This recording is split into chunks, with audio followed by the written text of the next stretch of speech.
Good morning. Good morning, good morning. Happy Monday to everybody here. How are we doing? Are we awake? It's Monday. We made it through.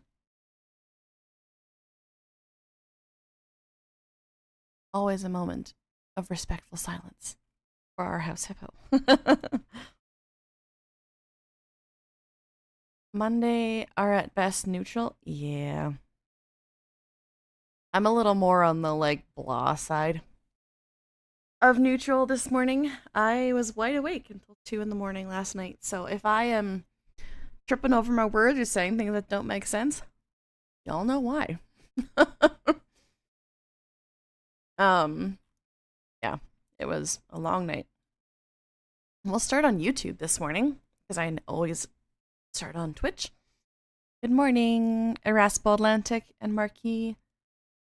I appreciate y'all being here. There may be some changes coming to the YouTube stream. I'll get to that in a little bit. But good morning to Gavin, Sniper Panda, and Neuropunk has a 40 stream streak. Friend, thank you. Thank you so much for being here. Thank you so much for being supportive of the stream. I appreciate you greatly. Good morning, Pian Fardoon. It may just be the beginning. That's all good, Erasmus Atlantic. Thanks for being here, friend. We've got the Imposter Morgan and Josh and Canadian Goose. Good morning. Good morning, Olafin and Tyrion. Tired Possum is here. Ralph Farnham, Space Pirate, is here. Good morning, Wandering Forest. Lovely music, thank you. I'm trying to find my Would that go all for y'all? Trying to find my good playlist of non-copyright music. It's difficult. Good morning, Aglelix and Lucky. Sammy is being a gremlin. Well, there's a reason why we called him the gremlin from the beginning. Morning, H. Good to see you, friend. Canadian Goose, I'm not doing so well, to be honest. Very stressed. I'm sorry to hear that, friend. Also, Blah here, Wandering Forest. Morgan's on the 30 and Nero on the 40. Crazy. Thank you, friend. Good morning, the chaotic. Good lord. Good morning, chaotic time traveler. Welcome to the stream. Super happy to have you this morning. The plows woke you up. I can't even be mad. Needs to be done. Y'all, it's gonna be 13 degrees where I live. The wind is winding. I live in a part of Alberta where we get the lovely Chinooks, so it's a warm wind, and it's gonna get up to 13 degrees today. But we've got 110-kilometer winds today, which is not a good time. So if I randomly drop, it's because of the wind. It's bad out there. Yeah, it's windy. It's doing a heckin' +4 in Saskatoon. Yeah, it's a little weird. I have lived in Alberta for a good chunk, a little over half of my life. And I have seen snow in every single month of the year. But I can't quite wrap my brain around 13 degrees in January. Usually December is not super chilly. But January, February are usually our super cold months. I hope so, Lucky. I hope it doesn't mean that we're just going to get this long, extended, crappy weather thing. +2. Yeah, no, 13 here, which is ridiculous. Let me tell you. Oh yeah, and the pressure is just wicked. um yeah, wind gusts, they're measuring like 90 kilometers, 95 kilometers. Brutal. Brutal, brutal. But how are you guys this weekends? You guys get up to anything fun? Also, I have to show you something. I'm a little sad this morning because I was super hoping I'd be able to catch 420 followers, but no. We're at 421 instead. New PC, very nice. Very nice. You're around +9, but have an atmospheric river. Yeah, they do. Worked. I'm super exhausted. Boo. Mm-hmm. Yeah, we're at 421. Because Maple Take shutted me out yesterday? Day before? Something like that? Oh, 3 days ago. And I hit 420 and I was like, oh, I'll be at 420 for my next stream. And then somebody else followed. Which is fine.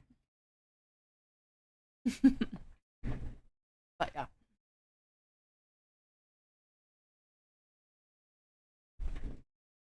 I'm currently eating breakfast. I should have screenshotted it, you're right.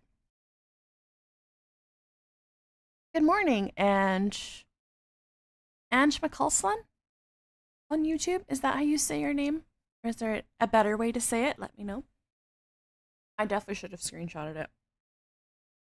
Let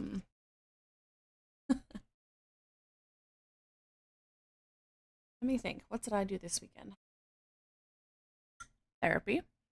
Very important.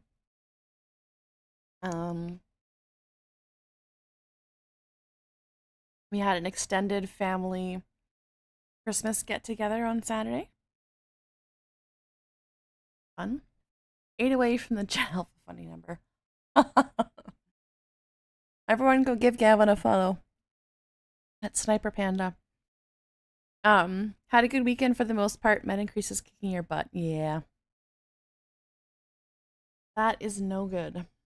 I am close enough. McAus, like Australia. McAuslin. No. I have a sibling who lives in Australia, so that'll be easier to remember. Oh, that's cool, Lucky. Yeah, so still doing Christmas stuff over the weekend. And therapy in Costco yesterday. That's my like every other Sunday I try to get therapy. Every other week. Depends on, the finances and how the week's going. So I do therapy and then I go to Costco because I hate my brain and I want to pummel it to death in one fell swoop.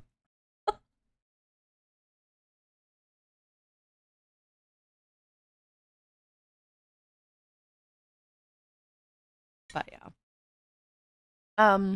How many of y'all in the stream caught the NDP debate on Saturday? That is the family thing was the reason I didn't get to stream that, unfortunately. But I heard the audio was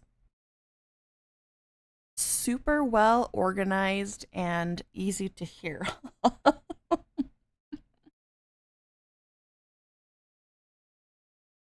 Lovely. See? Hurting your eats, not the eats, H, not the eats.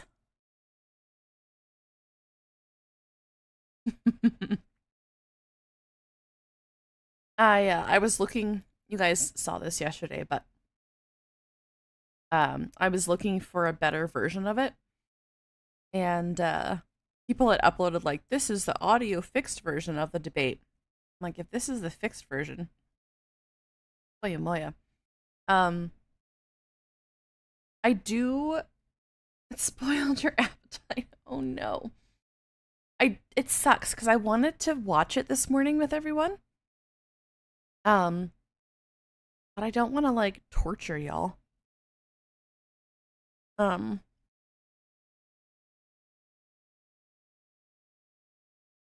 However, because it's not live anymore, we do get subtitles, which is better. Um, we'll suffer together. I appreciate you, H. Because yeah, I haven't had a chance to watch it through other than skimming through trying to find the best version of the audio. Because woof, it was brutal. And it sucks because like, um, we want more people to be informed on what's happening with the NDP, and we want to encourage people to vote. This is not the way. This is not the right way. But yeah. And I also their setup also made me giggle. Yeah, the one thing I did catch, Ralph, is at the very end, Rob Ashton tried to shake Alvea Lewis's hand, and it was like the most awkward handshake I've ever seen in my life. Um, but like this setup to begin with is already it's okay. Yeah, that does suck, H. Um, like I love the little little NDP signs and this like tablecloth background.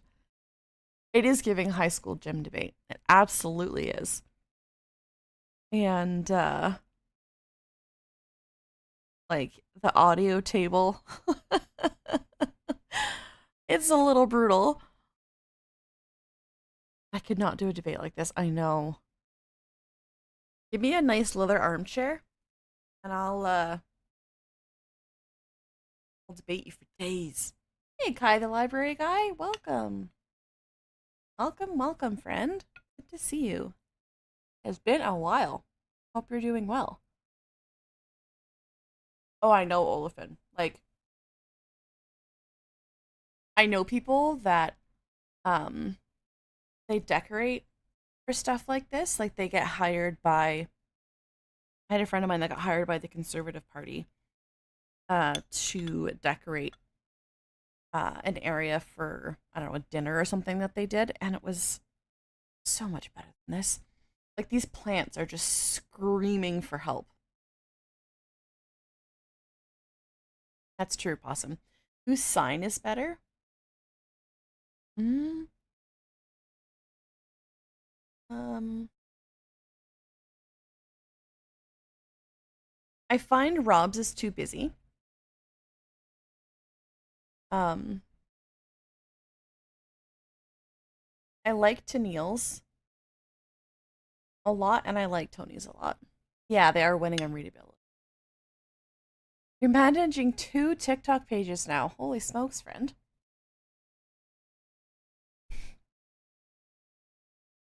That's what it is, Morgan. I was trying to figure it out. Mm. The shade of orange is also very good on Tennille's. Um, I don't know. There's something about the flag that I don't love. But I am not a graphic artist or an artist. Period. Ugh, right, Ralph Farnham? I just want, and I've said this before, uh, if they don't win, I still want to see Rob Ashton versus Pierre Polyev at something. And also Tony McQuill. Because they would be phenomenal. All right.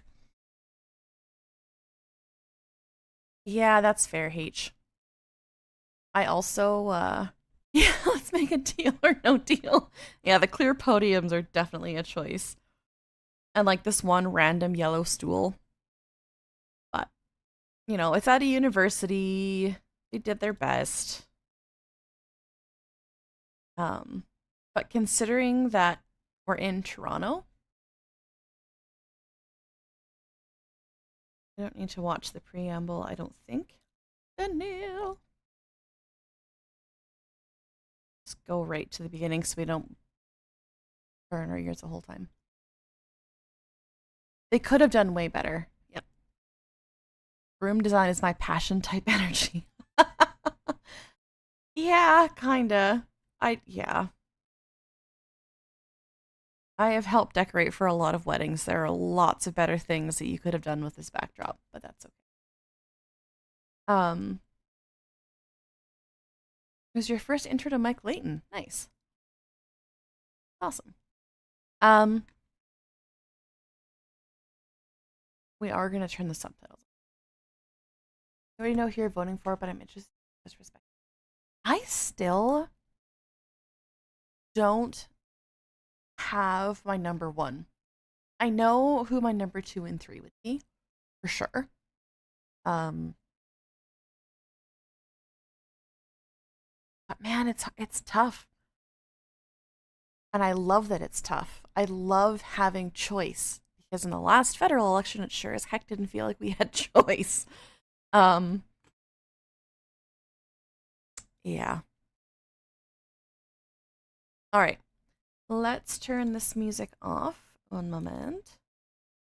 And, yeah, nice not to be voting for the least bad. Yeah. We did phone banking for Rob Ashton. Nice. Yeah, same Neuropunk. I feel like they change constantly. Can y'all tell what I'm doing right now?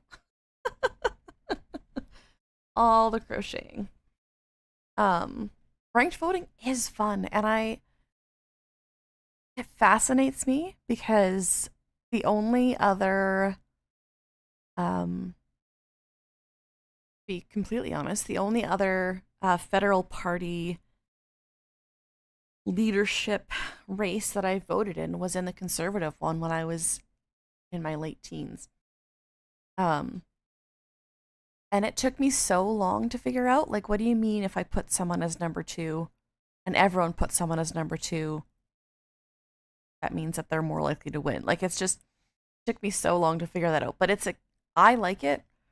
You know, I'm not going to claim to have the perfect way to vote memorized and cut down to a science, but it's, oh, there's my plan for the stream. But yeah, it's nice. Yeah, Ralph's slip up is gonna cost him. Yeah. I think so too. Okay, so here's what we're gonna do. We're gonna play it. We're gonna do our best. If you've already seen the debate, feel free.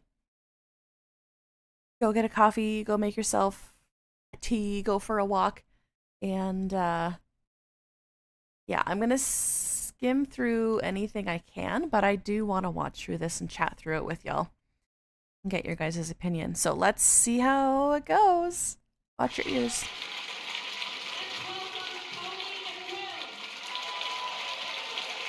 Man, I love him.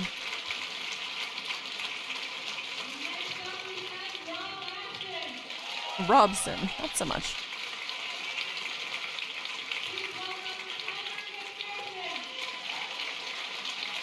I love his outfits. Look at that applause. Oh my goodness, Tennille getting the biggest applause is heartwarming as heck.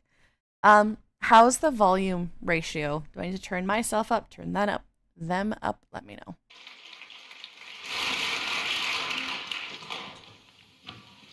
Now, before we get started, oh no.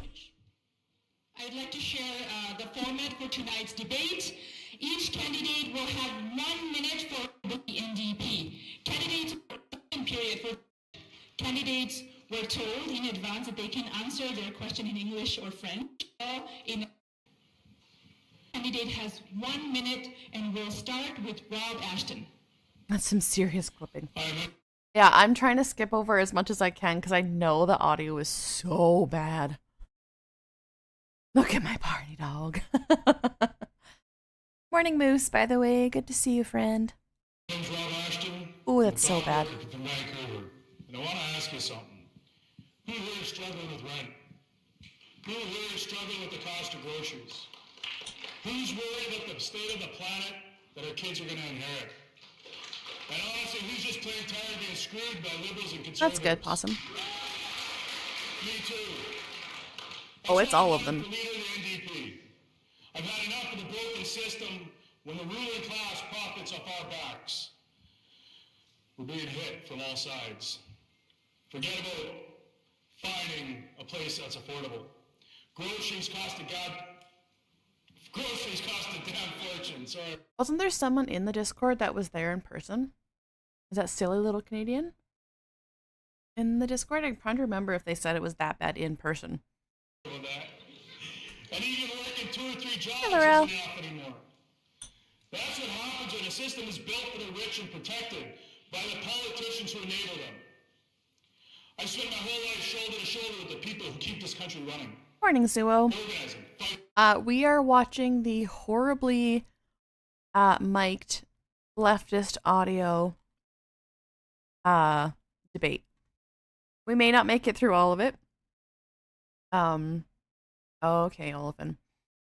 But I do want to sort of get through a bunch of it. And building power from the ground up. What I think I'm going to do, I think I'm going to skip the intros and get right into the debates here.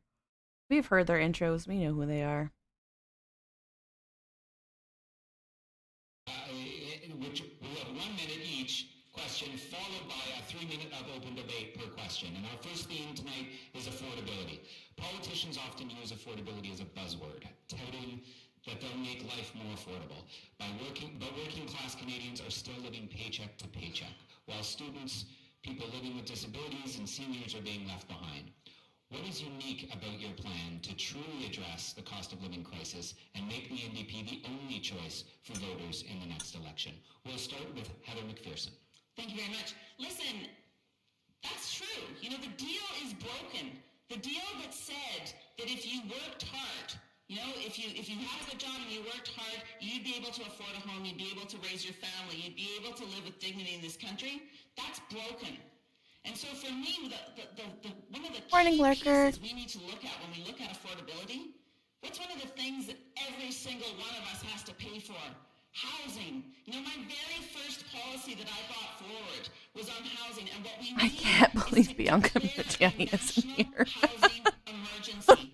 We are seeing across Right, H? That's what I was trying to find, and I can't find it anywhere. large, where people are not able to get housing, they are not able to afford housing. How many young people in this room think they will ever be able to afford to buy a home? You know, we have a good, solid housing plan. You can visit our website at heathermcpherson.ca to learn more. But it's looking at making sure we take the REITs out, making sure that housing isn't an investment. It's actually a place where people can live. That's what we need to do. There's a whole bunch of stuff we can do on housing, and I'm excited to get started on that. Rob Ashton. So Yeah, Lucky, I feel you. Oh, good glory. in Toronto or anywhere else in this country, what do we see? We see food bank lineups down the block. But when they get in there, the shelves are empty. And why are the shelves empty? It's because we can't afford it to fill those shelves up like we usually do. That's the problem that we're in today. The prices of groceries have went up 20% over the last few years. Companies are making record profits. The only people cashing in is the CEOs, not the working class. It's weird though, because like you would think in person would be bad, Half the prices on essentials. and then online would be better because these mics are connected. It's odd to me that it's the other way around. Why? Because we're in a Morning, new Sean. crisis Yeah, they said it was better in person, Marquis, but for the members of the working brutal. class. At least we have subtitles. Price gouging and collusion that these corporations are in to drive prices back up to steal from us so that they can fill their pockets. Thank you. Thank you very much. Ali Lewis. Well, look, it's an NDP leadership debate, so we're going to find a fair amount of common ground. I think we're used to that. And we're sick of corporations price gouging and price fixing and colluding in the background. I think what distinguishes our campaign is a frank affirmation that public ownership is a solution. Sure, price caps in the short term, but when you have a moment of market failure, where the market is failing to deliver the basics of a dignified life, food, shelter, communication, transportation at a price that people can afford, the government must intervene. So like the public option for groceries, we started costing it out and working with experts. For $300 million a year, we can have 50 warehouse, Costco plus local, 50 publicly owned grocery stores with unionized labor. I hope the FCW would unionize those folks. And prices that are 30% or more cheaper when the government steps in. Sounds rummy of yak backs. Yeah. That they can't get away with it any longer. And the public is ours. It ought to be beautiful. It ought to be something that we really feel connected to. There's an emotion there too. Thank you very much to Neil Johnston. Yeah, so common ground, absolutely. And fully support our public options. I think they're amazing. Where I want to go a little bit further is ensuring that when we're thinking about these things and we're implementing them, we are not forgetting our rural and remote communities. So we have a Costco in Comox that does save people money, but that Costco doesn't help people in Port Alice. It does absolutely nothing for the people of Port Alice. And there is no public transit that's going to get you from Port Alice to Costco to go shopping. Heck yes, so we need to Danielle. break down all these barriers across the board and not forget about our rural and remote communities. We need public transit so people can move about their community and keep themselves healthy and well. And we need those public options to also be supported by breaking down interprovincial food trade barriers. We have to make the food that we're bringing to these organizations cheaper while it gets there. I love how much more confident Tennille is the further this goes. We have an amazing agricultural industry. She's always been she's always had great ideas, but her confidence as a speaker has just exploded. Awesome.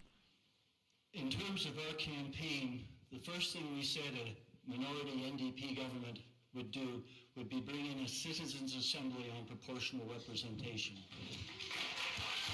The second priority is a citizens' assembly on the principles of a fair tax system. Our economy and our tax system Man, I love this man. to concentrate wealth.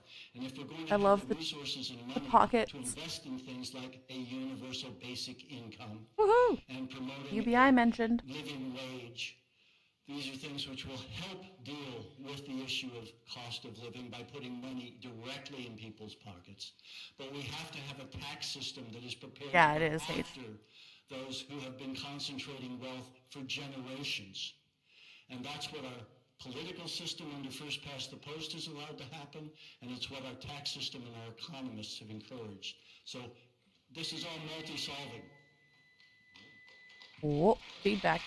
Thank you very much. We're going to now, I'll just remind folks, we're opening up the floor to 3 minutes of debate. If we could hold our applause, I know it's tough, but then that'll let us have more time with the candidates. So thank you very much, and I'll open the floor to the candidates. Well, I mean, I wanted to just say the public transit piece makes so much sense, and we need that across this country. And that happened because we've had, liberal and conservative governments failing to invest in the infrastructure that we need in this country. Failing for decades to actually build that out. When Mark Carney talks about big nation-building projects, public transit needs to be one of those projects. Yeah, not even buses, but let's talk about rail. Let's talk about other. Hell yes, let's talk about rail. It doesn't just move people. Let's complement our other services like Canada Post and build structures that our other public services can use that aren't a one-service only deal. Yeah, postal banking. You're right. Yeah, postal banking. Also, another fabulous public service, and we can complement it with the credit unions that we already have in our country. You got it. Public transit is one of the most important things in this country. I love the We teamwork. do not have a national public transit plan. A number of years back in northern BC, we had the Highway of Tears. And we had many, many sisters, Indigenous sisters, that were murdered because they had no way to get to Sumo. point A to point B on the highway. Oh, just wait. They have a whole other parliamentary This country session. actually had a national I'm sure it's coming. system They in did. place that was affordable for Canadians. They did use it, Happened back then. calling him a clown before he was elected, did they not? Does for this country. It cares. I thought It they puts did. good things in good places to protect our people. But before we can do that, we got to win their support. And I think we've had the great policies for a really long time. And now the question is, how do we win these things? We win these things by building power, by trusting our base, by unleashing the power of organizing, and by making really clear positions. This is a time when we need moral clarity, when a genocide is still going on every single day in Gaza, where 5 people have been killed by Israel every day since the so-called ceasefire took place. This does have relevance in a question of affordability because we need to be able to tell the truth to people in clear language that they can understand. That's when they'll start embracing these policies. That's when we'll start to win. People don't know what the NDP stands for too much of the time. We got to cut through with clear talk, and the transportation has to be free, Rob, right? Not just affordable. Okay. 100%. Getting back to consensus. Okay.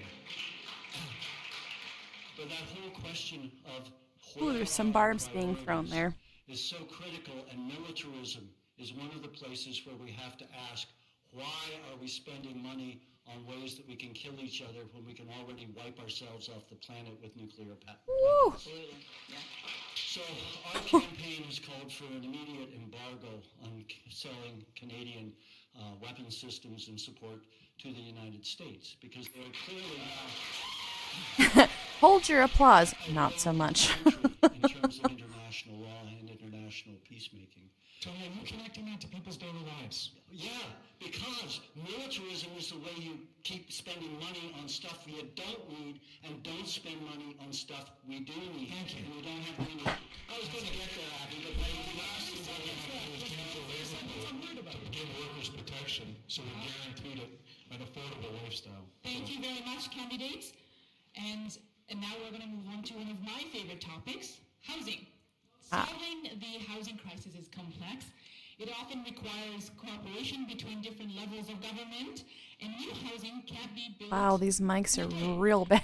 How does your housing plan speak to voters who need solutions now? We'll start with Heather McPherson. Thank you. Housing is one of my favorite topics. Thank you so much. So listen, we've got to take the investment out of housing. We've got to make I it so that think people are the not smear losing housing campaign has a make big money, part that of it. they're losing housing to live in. You know, Especially because it's the first one and the only one right now. You know, lots of the other candidates are putting out stuff, but this is what I'm going to do, not this is what they're not doing.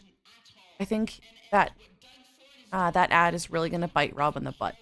we can hold the money coming from the federal government In before table mentioned. to that money and make sure that it is only going to provinces that have a renter's bill of rights. Let's build co-op housing. Let's invest in non-profit housing. Let's look at the countries around the world who have put housing first, who've solved the housing crisis. Because you know what housing is? Housing is a determinant of health. It is a human right. It is something that across this country people are not able to access. You know, right now in Sudbury, I was there a little while ago. In Sudbury, the fastest growing population of folks is seniors. Thank you very much. I have Oh. Rob Ashton next. So back home in Vancouver, I got a 21-year-old daughter that lives with me. Her name's Madison. She knows that she won't be able to afford a house in this world unless something changes. She can't, of today's rents, for a one bedroom, you're looking at over $2,000. Yeah, She knows that it's going to be almost impossible for her to rent the place by herself. In Toronto alone, we're short about 200,000 plus affordable homes. You know, housing has stopped being a place to live and has become a way for the rich to get richer, and that has to stop. We're the only party that actually cares about Canadians when it comes to affordable living. You know, I want to build homes for people, not for some rich developer just to make more money off our backs. And that's got to stop. But if we keep putting the ruling class in power, we're never going to make those positive changes. Good questions. It's the Valid working questions, class that's gonna important make this questions. change. Let's debate about the And right we kind are of table. the party of the working class, especially when it's led by me. Very much. Avi Lewis. Nice one, Rob. That was a good one. That was a move. That was an innovative last one. I love that. You know, Yikes. liberals and conservatives have tried to incentivize our way out of a crisis. And again, we have to be really clear. The market is not going to solve a crisis that the market created. No way. So we need to be talking about a public developer employing public construction companies to build all of this non-market supportive. You know, every co-op, once in a while they say a nonprofit word housing. and it It's sounds all not public. so It's all fuzzy and in it's the like, public ah. sphere. Corporate landlords right now are using algorithmic pricing tricks to synchronize rents across many, many buildings. Ban that shit. That's got to be gone. We need a government Damn that that's shit. standing Love up this. to the powers that These financialize candidates properties have got in this no You know, in countries that do qualms. build, speaking their minds. I love it. It's embraced and celebrated and supported by the entire population. So like in Finland, where there's community hubs and collective spaces where people can connect with their community, take care of each other, make food together, take care of each other's kids. Public housing should be beautiful. After a generation of austerity, it's shitty and falling apart. We need to fight for beautiful public housing. Thank you very much. Janelle Johnston. So Yeah, for that me, could be. a big part of housing is how we do it. You're going to find again that we kind of agree on how we want to approach housing. It's got to be Interesting, public, it's got to Lucky. be co-op, it's got to be varied. But it also comes down to what those rooms look like. How wide is that doorway? Is it only accessible by stairs, or is there an elevator? How high are the countertops? How many rooms are there? Is it going to fit my auntie and her 6 kids? Or is it built for 2 rooms and only enough for like 2 single people to survive in? We need to build a diverse housing that's going to work for everyone. And housing that doesn't do further damage to the planet. Let's make sure we're insulating super well. Let's make sure they're all coming with heat pumps. Let's make sure there's solar panels on those roofs. We can build housing better than we ever have, and we can do it in such a great way that families can call them their homes and be proud of where they're living. And we can do it in an affordable way. Yeah, she's great. Wander in. Snippet about housing that was something that I take a lot of pride in owning. Out of the city of Campbell River, I sit with 6 conservatives and myself as the lone progressive at that table, and we have over 40 units of housing that we built for our homelessness population. And I take great pride in bringing that to Campbell River. Thank you. Next, we have Tony Nicolai. Well, I've been waiting for an NDP federal government for 45 years. Woohoo! And this says we need solutions now. So until we rebuild the base, the foundation, the riding associations, and our connections to people across this country, don't hold your breath. Yeah, All he's these so great. wonderful ideas.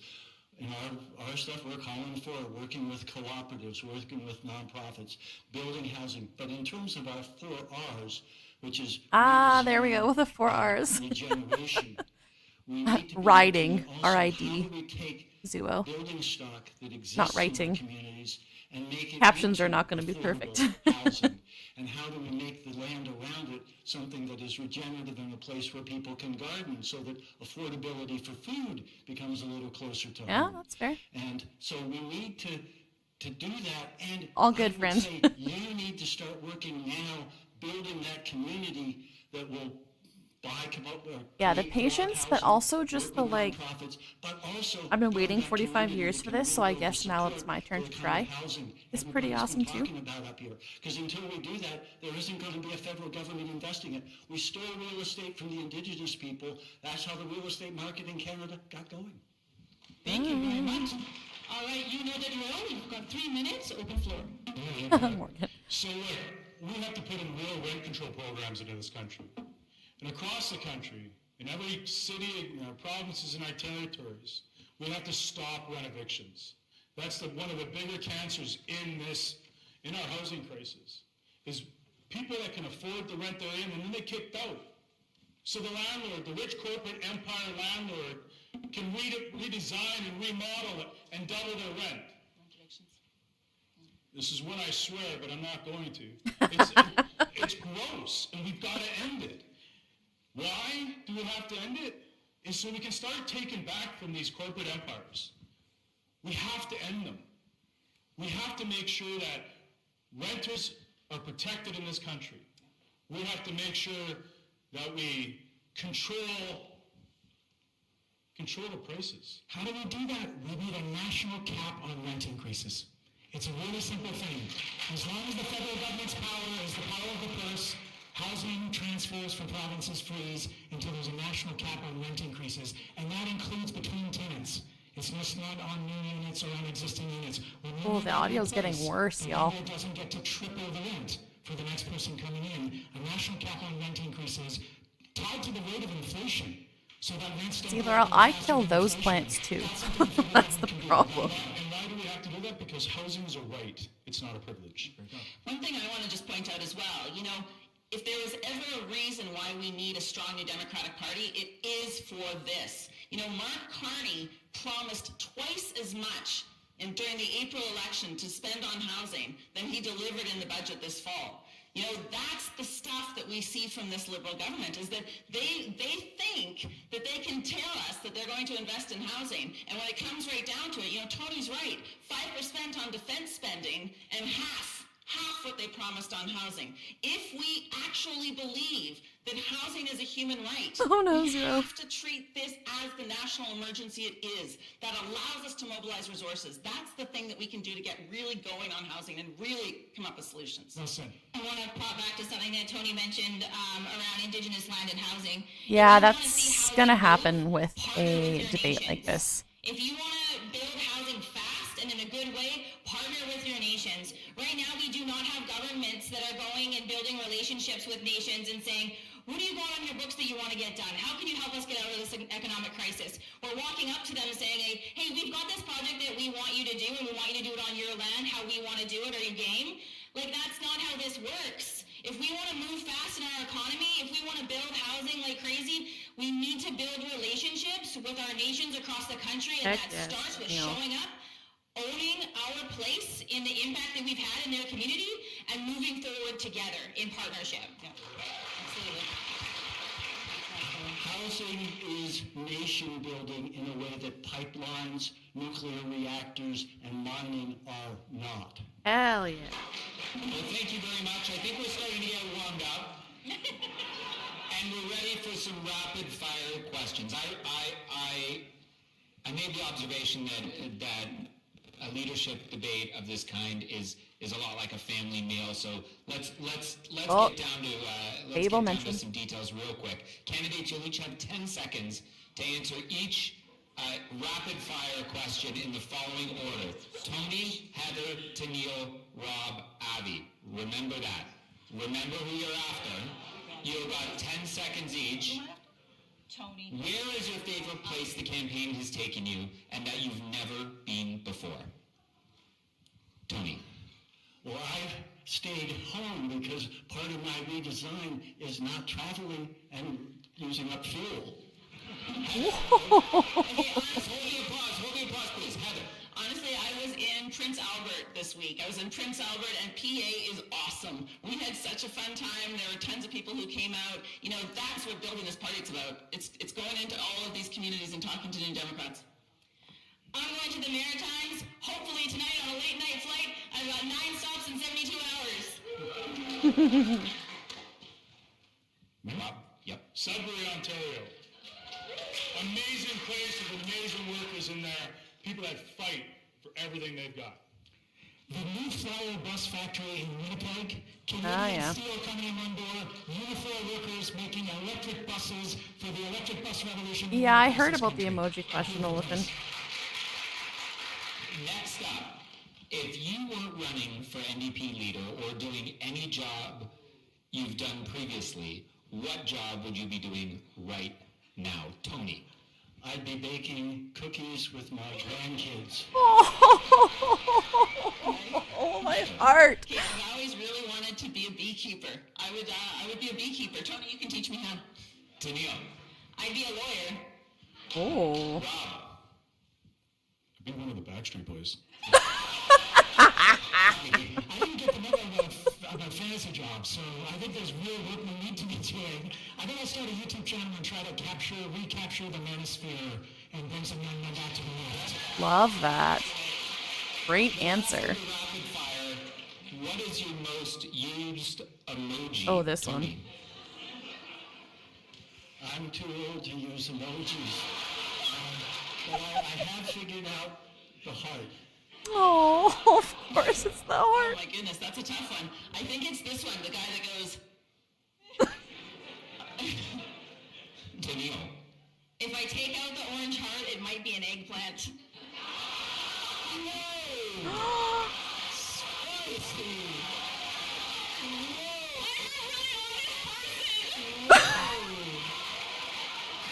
Oh my word. The person that ran away. Okay. Oh, she's asking a question. I thought she ran away because of the answer. I love her.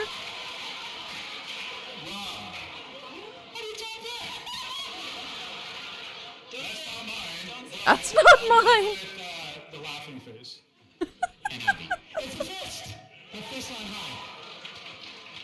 Oh my word, Neil, I love you so much. Picture the NDP's legacy of strength. Back to serious questions here. As the rich get richer, Hey, Ayla, how's it going, friend? The legacy of strengthening Canada's strong social safety net is needed now more than ever. What differentiates your plan I'm a from really the other candidates to obvious ensure all person. Canadians can live with dignity? Incredible. Madam McPherson. They always get me starting. So listen, the thing that I'm most worried about with our safety net right now is the attack on our public healthcare system. You know, what is happening in this country, across the country, is so dangerous. There is the biggest attack on our public healthcare system since Tommy Douglas and the NDP brought forward Medicare. And that is something every single one of us needs to be concerned about. Oh, I'm And sorry, I Ayla, that gotta tell you, sucks. the federal government is doing nothing to protect our public healthcare system. You know, the Canada Health Act says that we need to have universally accessible, publicly delivered, single-payer healthcare. We cannot let conservative premiers across this country wreck our healthcare system. It's what makes us Canadian. It's something we all need to be fighting for. That's my biggest worry right now in our social safety net. Rob. You know, if you look around the country, our unemployment rate rose to 6.8% in December. People lose their jobs, and it's hard for them to get onto employment insurance. The ruling class has made it almost impossible for us to live our lives when we're in a tough time. In a city as wealthy as Toronto, no one should be one layoff or one illness away from a disaster. But that's how the ruling class It's has set this real country up. bad leftist audio, Ayla. It's to punish us. It's like the for worst. being members of the working class. And this is what we have to end. 1 in 5 Torontonians live in or near poverty. Let that sink in for a second. Yeah, at least we have subtitles. And if you have a disability and you try to get onto our disability program in this country, good luck. Up. And if you do, you get $200 a month. So our plan is to raise it, and this is not even close to enough. Our plan is to raise it up to $1,000 a month Hell yeah. when we form government. Avi Lewis. I think what differentiates our plan from the others is the level of ambition, the clarity and how specific it is, and also the strategy. That rather than fighting rearguard actions or criticizing a broken status quo, we are asserting a bold vision of what we are entitled to as human beings in a country Yeah, I of do too, wealth Morgan. and wealth. And that means eyes, teeth, mental health, medicine. They're all part of our health. Hell yeah. They should all be part of our single-payer healthcare Yes. system. We have to fight for it all. Investing in the care economy. More than 3 million people, mostly women. 75% women working in healthcare, education, long-term care, and childcare. We don't have a functioning social safety net with care because we underpay and undervalue those precious workers who hold our society together. They need a massive raise and they need it now. And we're going to pay for it with a bunch of different taxation measures. It absolutely is. 90% of Canadians support a tax on wealth. That's right, you were in the hospital, Laurel. I hope you're doing okay. Are you home now? A 1% wealth tax on the 1%, just that measure, $25 to $40 billion a year. We're going to fight for it. We're going to win those things because we're going to go for the whole thing instead of incremental proposals. Heck yes. Nadeal Johnson. A guaranteed livable basic income will provide Canadians with the dignity to survive. It's a minimum standard that we have to have in Canada. It also serves as a protection tool. It's going to lift people into a place of safety, which is so vital in Canada Morgan? today. I fully support a wealth tax. But I would love to see it get a little bit bigger. So not just a 1% for the 1%, but perhaps the more you make, the more you pay would be phenomenal to make that happen. Their safety is so vital to our ability to Home and the treatment is be working. Canadians. Oh, And, I'm and glad so it is. when I'm saying this, Sorry, I just dropped my bowl. I'm glad that there's some thinking progress about there, Laurel. Hope you feel better soon. Lack of bold response to what is happening in other countries.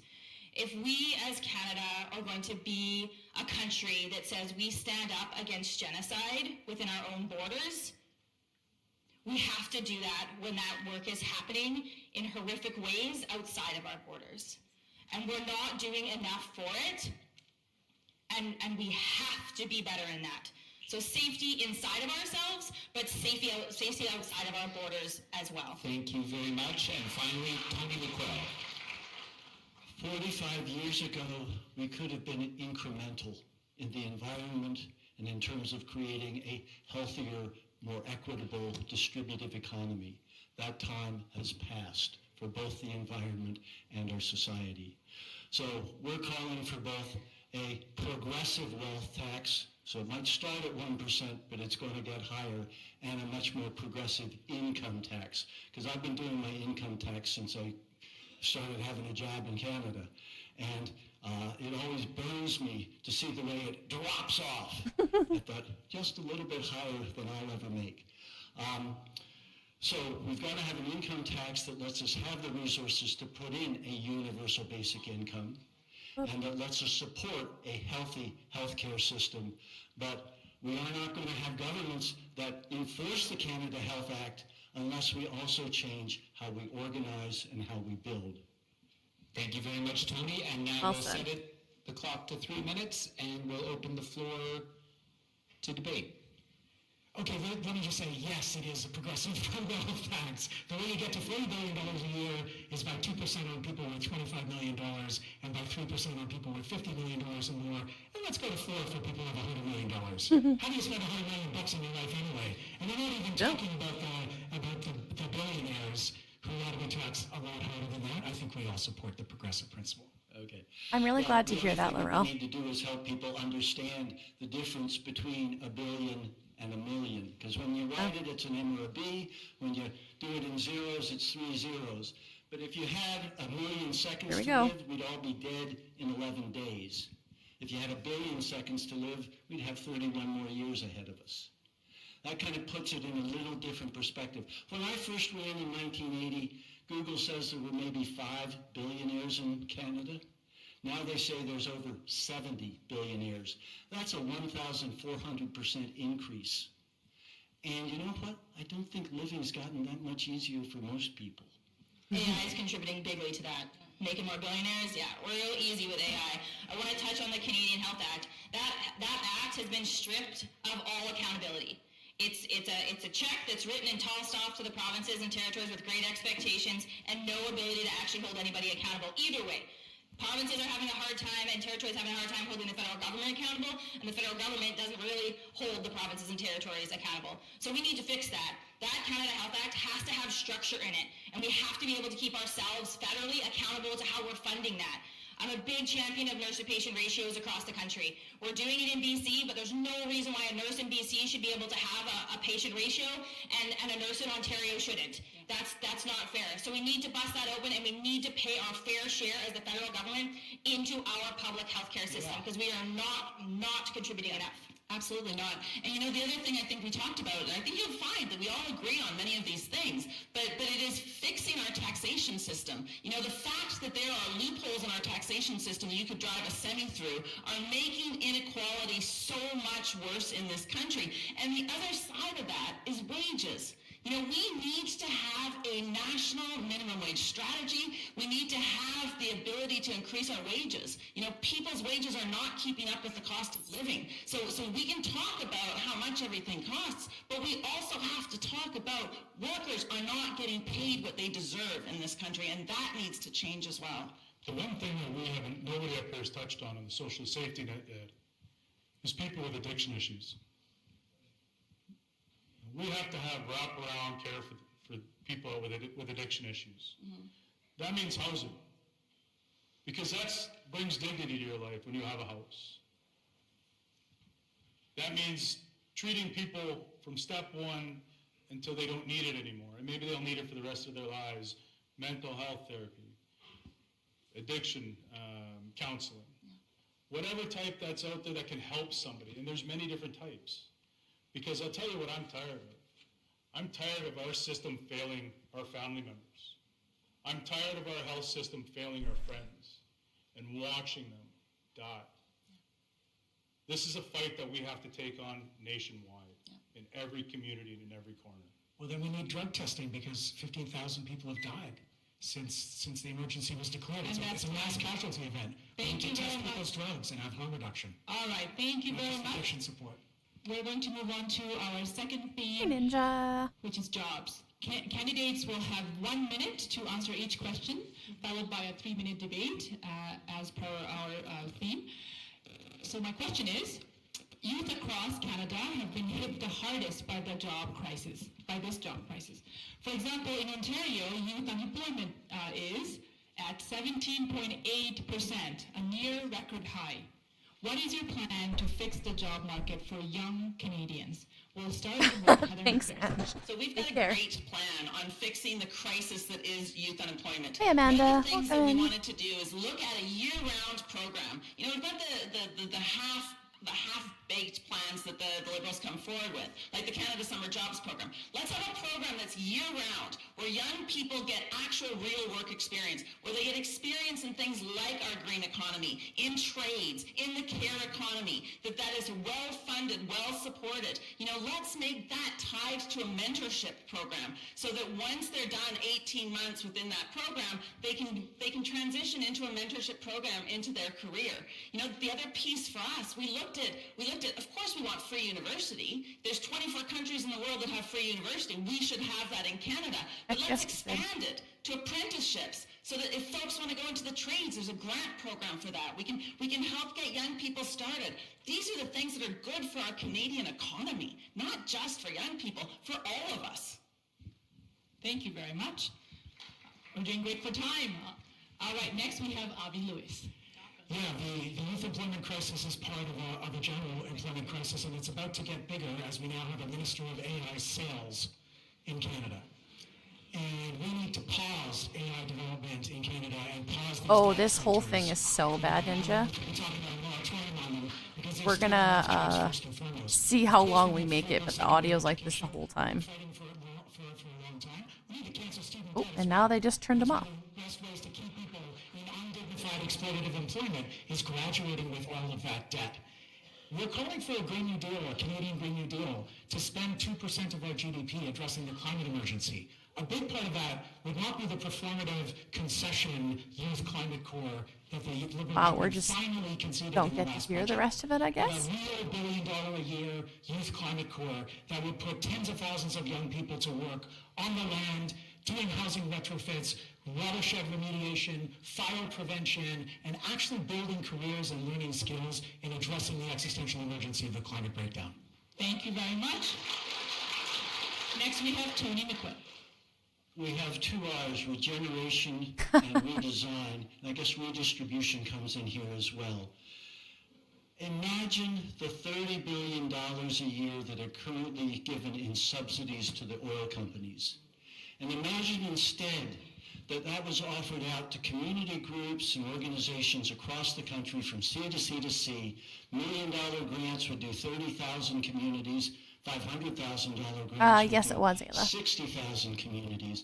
And imagine that was tied to a youth employment program in regenerative and redesign work where young people would be helping in their own communities address a housing problem or a renovation of a Okay, existing I'm gonna building skip that's forward big just a enough. little Could bit be a because this grocery is store, could be an brutal. factory, could be Working multiple part-time jobs. You know, that's why we also need to revise and fix our EI system to meet the needs of what our economy looks like right now, what jobs look like for people in our communities. That's another important thing we have to do.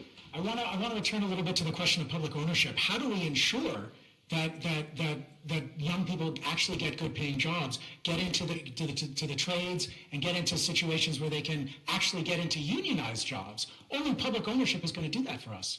We have so weakened the public sphere, and the corporations are so strong that if we keep subsidizing corporations to create work, young people are always going to be the first fired, and in an age of AI, they will only be hired in the first place. Public ownership is absolutely essential, and when we're talking about the dignity of young people today, I teach climate justice People, young folks are scared. They have a sense of claustrophobia coming into this scary world. We need a political party and a government with moral clarity to name genocide, to stand up to the United States when it overthrows another country, seizes its oil industry. This is my turn now, 30 seconds. I haven't gone yet, Tony. We have to. I haven't if gone we're yet, going to build Tony. the green progressive movement that could actually get elected and actually deliver some of this stuff, we've got to spread our arms wide so that people understand when we're talking about work, we're talking about unionized and non-unionized and waged and unwaged. In our society, Can I have the last 10 seconds? do work. Sure, We've got to win to do any of this. We've got to win. We have to organize. We need free memberships to open up our NDP doors so wide. Can so I we have the build our last party 10 and go seconds slay of in the the next election, so we can do any of this stuff that we just talked about. Absolutely. We will have room for questions of that nature towards the end of the agenda, but for now, to address the climate crisis, we need to transition to a green economy. But working class Canadians want and deserve that transition protect good jobs. Many worry about instability from the trade war and job displacement from AI. Each of your campaigns has put forward different plans to mandate job instability and to manage job instability and the green transition. How will you convince working class Canadians that your plan protects their livelihoods and proves that New Democrats can be trusted to manage Canada's economy during this period of upheaval? Heather?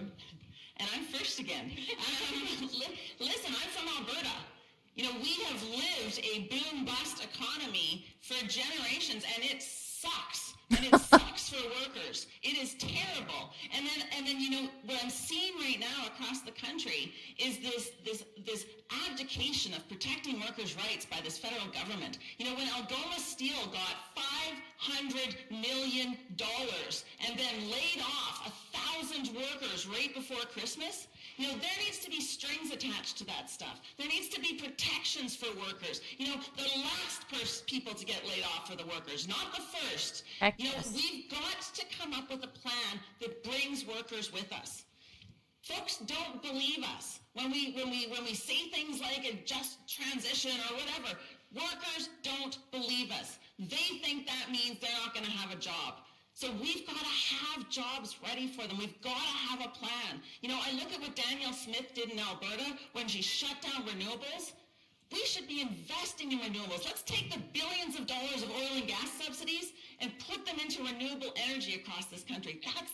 That's a solution that will get folks working. That's time.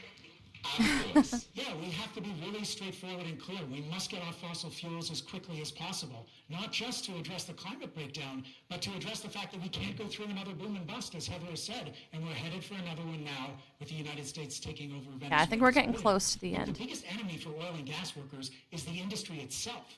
They figured out how to make a barrel of oil with half as many workers in the last 10 years. And Heather's right about another thing. You can't ask anyone to transition into a slogan or into a promise. Those jobs have to be waiting. That's why They have mentioned UBI ELA. A couple of them have. New industries, heat pumps in every home, an electric bus revolution. It wouldn't surprise me if that's the stat, Ralph, because it's pretty bad here. Steel and unionized jobs. We need to build those new industries immediately so that workers in the oil patch can see the potential and they're not just going on our word, because nobody can feed their family on a slogan, no matter how good it is. Tony McQuail. We put up a 10 kilowatt microfit solar array in 2011. Those things can be built and put up in a matter of months. Pipelines and nuclear plants do not have that kind of time frame, and they can employ local workers. We certainly need a local grid. But we also have to say, do you really think these assholes have been taking you where you want to go? I have 4 Ds as part of my thing. And his 4 Ds. After 45 years of watching these people preach growth and stability at us. Growth of environmental destruction and stability so the rich can get richer. Let's call out delusional thinking, which is what the liberals and conservatives are working with, denialist behavior, which is what they give us, and then very destructive policies and decisions, both environmentally and socially. We should be calling them out and not letting them have the good management and good leadership award, because they're not taking us where we need to go. come it says 1 second there and it's buzzing? We're still getting used to the technology here. Rob Ashton. Everybody's swearing now but me. Came about 40 seconds late. So look, let's not beat around the bush. The union members that I represent, we move coal. One of our terminals ships out a bit of U.S. thermal coal. And thermal coal, for people that don't know, that's the stuff you burn to make heat. By 2030, the federal government says that thermal coal will be banned for exports in this country. So what does that mean? What does that mean for my workers? That means we had to sit down with our employer. Not yet, Ninja, but I hope that somebody does. I don't think they do. Such a weird And so thing. we've done that. So that terminal is in the progress of building a potash facility so that we can get off the thermal coal. Because the key to this message is that a transition into a green economy must bring workers along with it. No division in the working class. Hi, Siege. Tennille Johnston. Awesome. Yeah, I was just reading. It says that your plan protects their livelihoods. And I just want to offer that this is our plan. The feedback has to come from the working class. It has to come from the people and feed into us.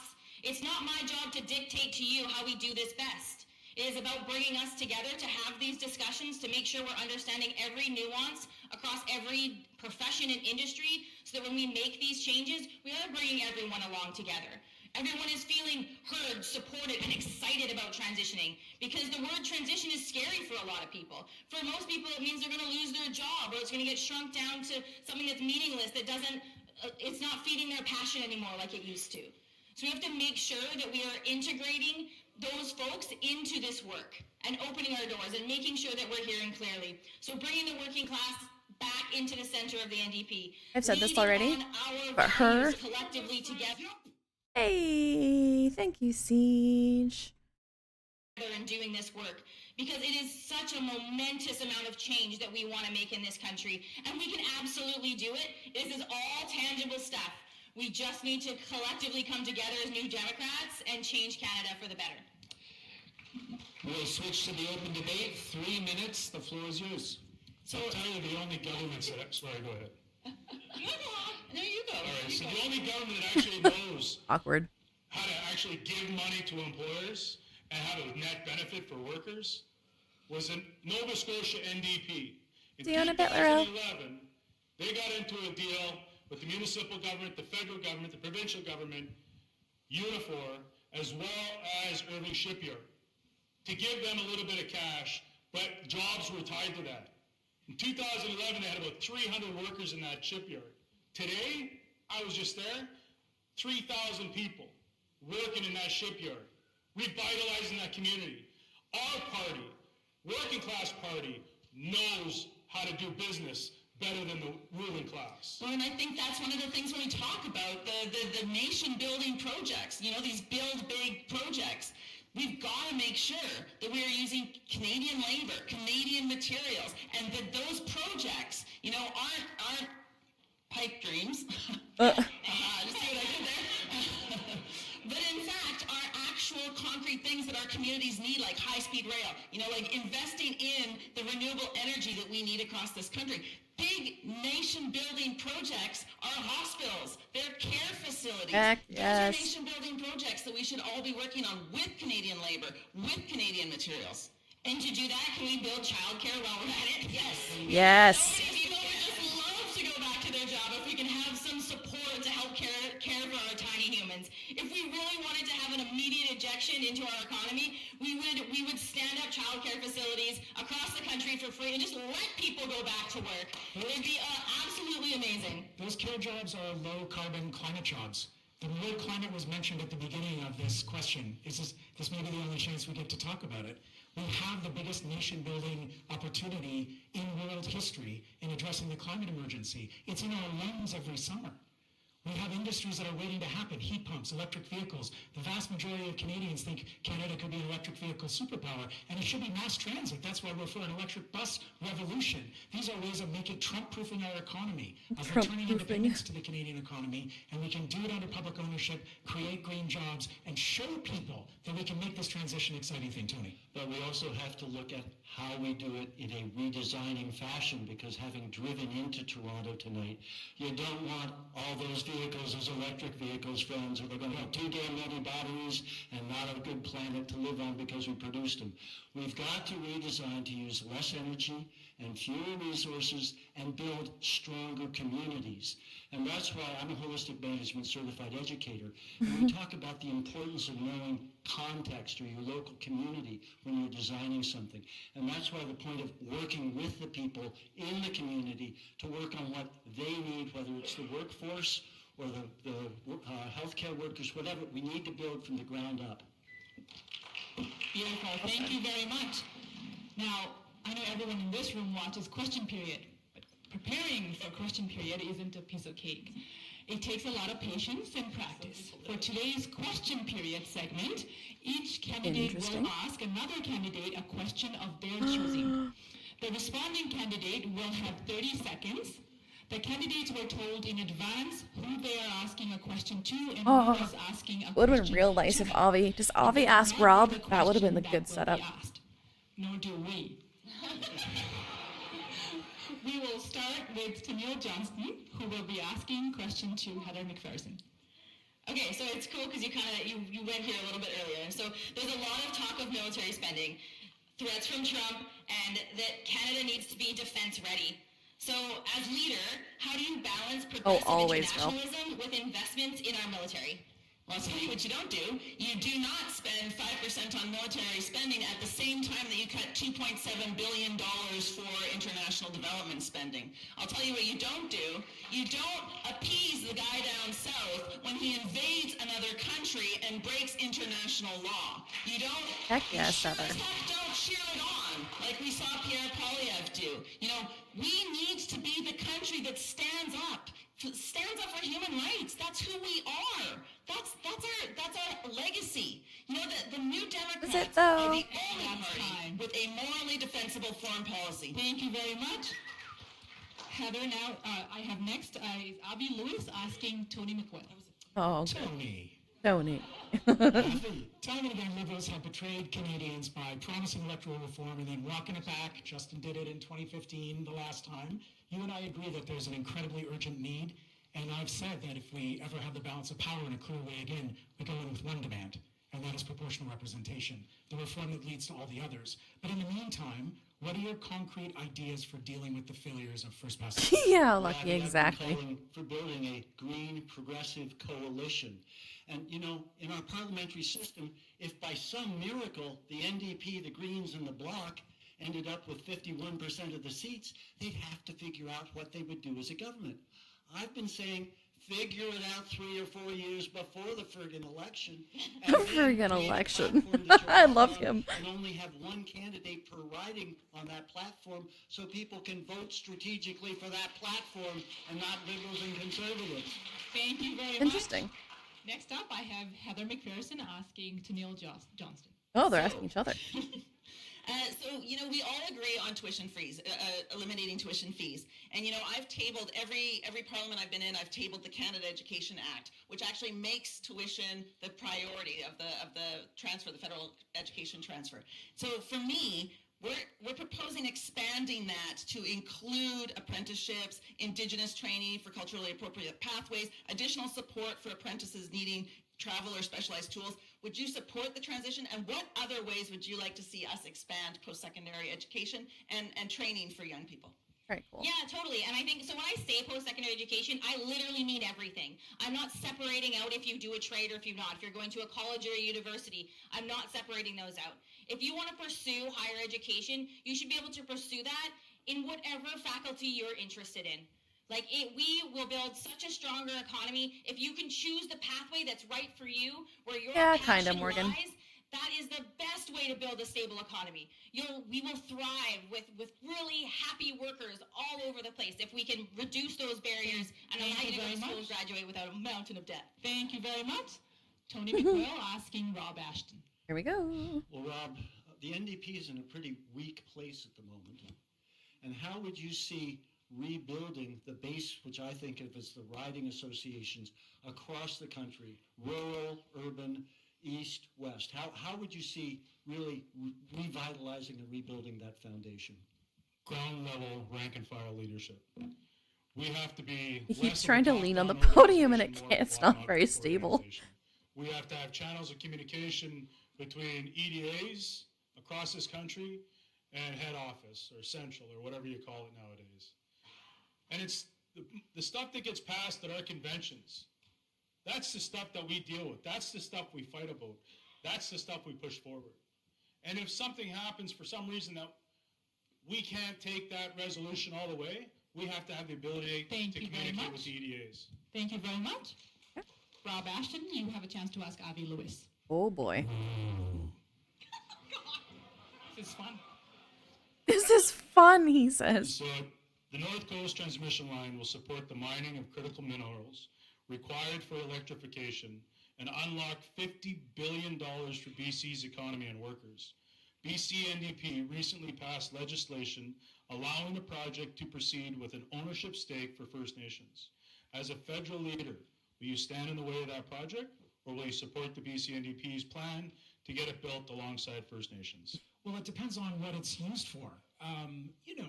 We have a big country and a lot of regional differences. And if that project is for public ownership for mining for critical minerals, if that's an Indigenous real co-production and not like a cover story, that's one thing. If it's to fuel LNG, it's another thing. We got to talk to each other in the provincial sections and the federal party. I picked up the phone and called Wab Canoe and had a great call with Nahid Nenshi this week. When we need to sort things out between the federal party and the provincial party, we talk about it. We have our differences respectfully. Thank you very much. I know I've cut almost all of you off at some point, so I hope this question will give you a chance to complete some of your thoughts. Our third theme is the future of the NDP. Candidates have 1 minute to answer each question, followed by 3 minutes of open debate per question. From Etobicoke to Scarborough, North York, come on, I wanted to hear some Scarborough, yeah! From Etobicoke to Scarborough, North York to Toronto Island. Toronto is made up of many different communities. Before Mark Carney was elected leader of the Liberal Party, polling showed that the NDP would win between 4 to 6 seats in Toronto. As we all know, we didn't win a single seat. Nope. How do you plan to win a seat in Toronto? We'll start with Heather McPherson. Okay, listen, here's what we need to do. We need to be working on the success that we are... All right, I'm going to skip to the next set of questions. Just because as much as I love Toronto, I don't think we all need to know what they're going to do only in Toronto. Making body is the convention of all the members. Y'all have been so polite to one another, it's hard to imagine any of you in the House of Commons these days.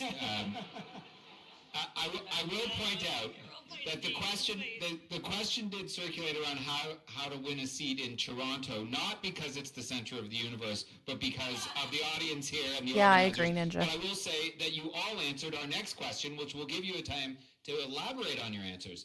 Canada's NDP underwent a review of the 2025 campaign, and a report of the review was recently released.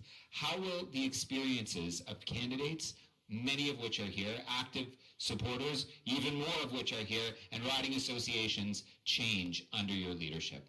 Heather McPherson? So that changed under, in Edmonton, Strathcona, that changed when I first got elected. That was a key priority that we made right off the hop. What kind of fancy party do you think we are? To send our volunteers to other ridings. We were going to work with other ridings to get more New Democrats elected. It has been my priority since I was elected, well before I thought I would be putting my name forward for the leadership.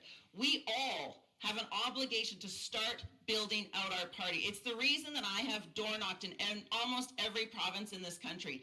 Whether it is in Windsor, whether it is in Skeena Valley, I have been working to build the party for as long as I've been elected and well before that as well. And I think we all need to be doing that. That's the work that we all need to be doing. And we've got to be supporting the riding associations. You know, one of the things that I did at the very beginning of this race is I had a Zoom, a town hall Zoom. 400 New Democrats from across the country joined so that they could give us feedback on our plan to rebuild our party. Take a look at it on my website, but it is an awesome step-by-step plan. Thank you very much.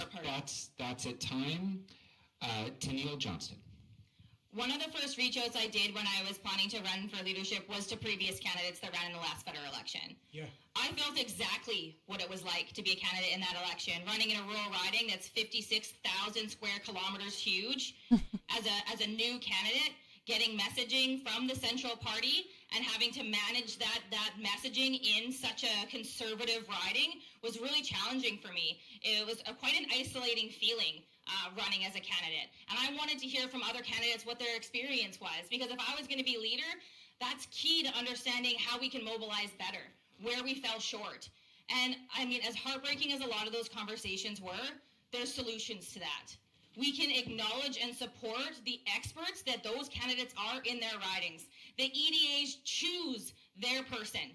That's the person that represents them the best, and we as a party needs to collectively respect that and uplift that and create solid communication channels in order to support them with the types of messaging and materials that they need to rock it in their riding. Tennille, we're trying to get you on a plane in about an hour and a half. I'm sorry. As somebody who's been a candidate federally 5 times and provincially twice, I've become increasingly concerned that the party centrally seems more interested in raising funds than raising consciousness. So our campaign is not going to be sending you a whole lot of fundraising stuff in the lead up to the January 30th $33,333 hurdle. We're going to be holding a series of workshops, and one of the workshops will be on how to strengthen local riding associations. What are our weak links? What do we need to be focusing on? And that'll be context specific to each of you. I hope if you think you're in a really effective riding association, Heather, maybe from yours, will come out and share what you're doing, because it's the ability to share, to cooperate, to collaborate, to support each other that will help us build the grassroots movement at the ground level that can reach out to our neighbors who aren't New Democrats yet and bring them in and tell them the story. And that's how we've got to build. But I'd invite you to that workshop. Rob Ashton. The leadership race comes down to a hard truth. We lost the trust of the working class. Full stop. Not because we also lose video too. Stopped our ideals or we stopped believing in our values, but because they stopped seeing us fight for them. That's it. If we're going to rebuild the NDP, we have to get back to the basics. A party rooted in workplaces, not in boardrooms. A party rooted in schools. A party rooted in its membership. And a party rooted bringing people in. I've spent my entire life dealing with people with different views, different backgrounds, and I'll guarantee you strong opinions. But how have I led this? How have I led my union? It's by listening first and building people's trust. And by standing beside them every single day. Thank you very much. Avi Lewis. Well, I'll start with something specific.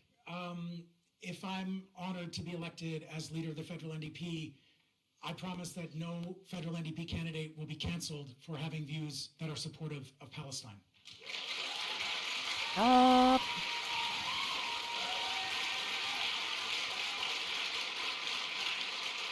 mean, one of the first things you can do, and this is just general suggestion, is become a member of the party and figure out who is the person for that party for your riding and sending them an email. That's a pretty good way to start. Our special sauce is that we can articulate a vision of dignity for working class people across this country. We can communicate it clearly, we can describe it in detail, and then we can organize our asses off to win it. And that's how we're going to come back. That's how our experience as members, as candidates, and as leaders will change. But we have to trust our members. Morgan was actually yawning. Power. And that's what we've done Oh, on yes. our campaign. We've had Palestine a distributed thing for sure, organizing yeah. approach that has built a massive machine across this country. We've had thousands and thousands of donors from hundreds and hundreds of communities at a low level. That's how you build from the base up. Trust the members. We're going to open up the floor to 3 minutes of debate on the matter. I feel like there's not going to be much Quite debate simple, here. stop sending 5,000 emails a day. Yup. Yeah. We're going to have an app, right, Rob? We're going to have an app, right? Apps might be a good idea. We still got to email and beg y'all for money. Come on. But what we have to do is we have to go back to sitting down with you. We have to go I know, back Olafin. to walking into a grocery store and saying, hey, how you doing? By the way, my name's Rob Ashton. Walking into the coffee shop and sitting there for 10 hours and just letting people coming up and having a conversation so they get to know you. To build that trust. That's how we rebuild this party. Even if it turns into an FU match with that person sitting across from you. Mm-hmm. Because even that's an exchange of views. It sure is. It is an exchange of views. But listen, it brings up to mind, like I told you guys I just came back from Saskatchewan. And it's one of the things, we talk about organizing all year round. Like, let's not forget, we've got this movement. We've got organizers in every corner of this country.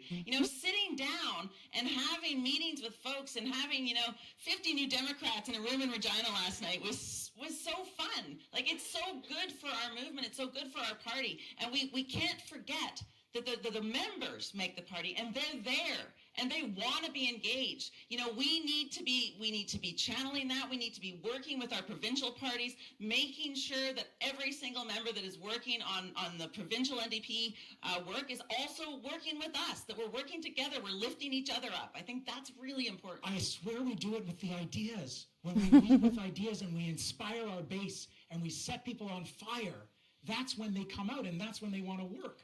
And we trust the base. We have this regional organizing group in Victoria. I didn't even know any of them. And I walked into the room this week and there were 250 people there. And half of them weren't already members. You've got to give people power to organize. We have to reach beyond our membership too. Like, I get it, like we're hammering you with emails like crazy because we kind of have access to your email addresses. But everybody votes. And so many people that I know from care industries, from not-for-profits, from social service organizations are terrified to be registered with a party. Do they vote NDP? 100% they do. Will they donate to the party? Yes, they will. But you won't find their name on our membership list because they're terrified. They're terrified that we're going to end up with a liberal or conservative government that's going to destroy their job and come after them as a human being. So we have to reach beyond our members. We got to go to libraries. What a beautiful public space to meet people and engage with. Our librarians are phenomenal. Friends, Friends. I get very uncomfortable when I hear all the, we're fighting for you. I want to be working for you, but even more importantly, I want to be working with you. Because that's how I have found building organizations in communities and building some organizations across Canada, is when you work with people and empower them to feel a part of it, it works. Thank you very much, candidates. We are now moving to closing statements. Here we go. You each have 1 minute, and we'll start. I'm just making sure the clock's ready for this.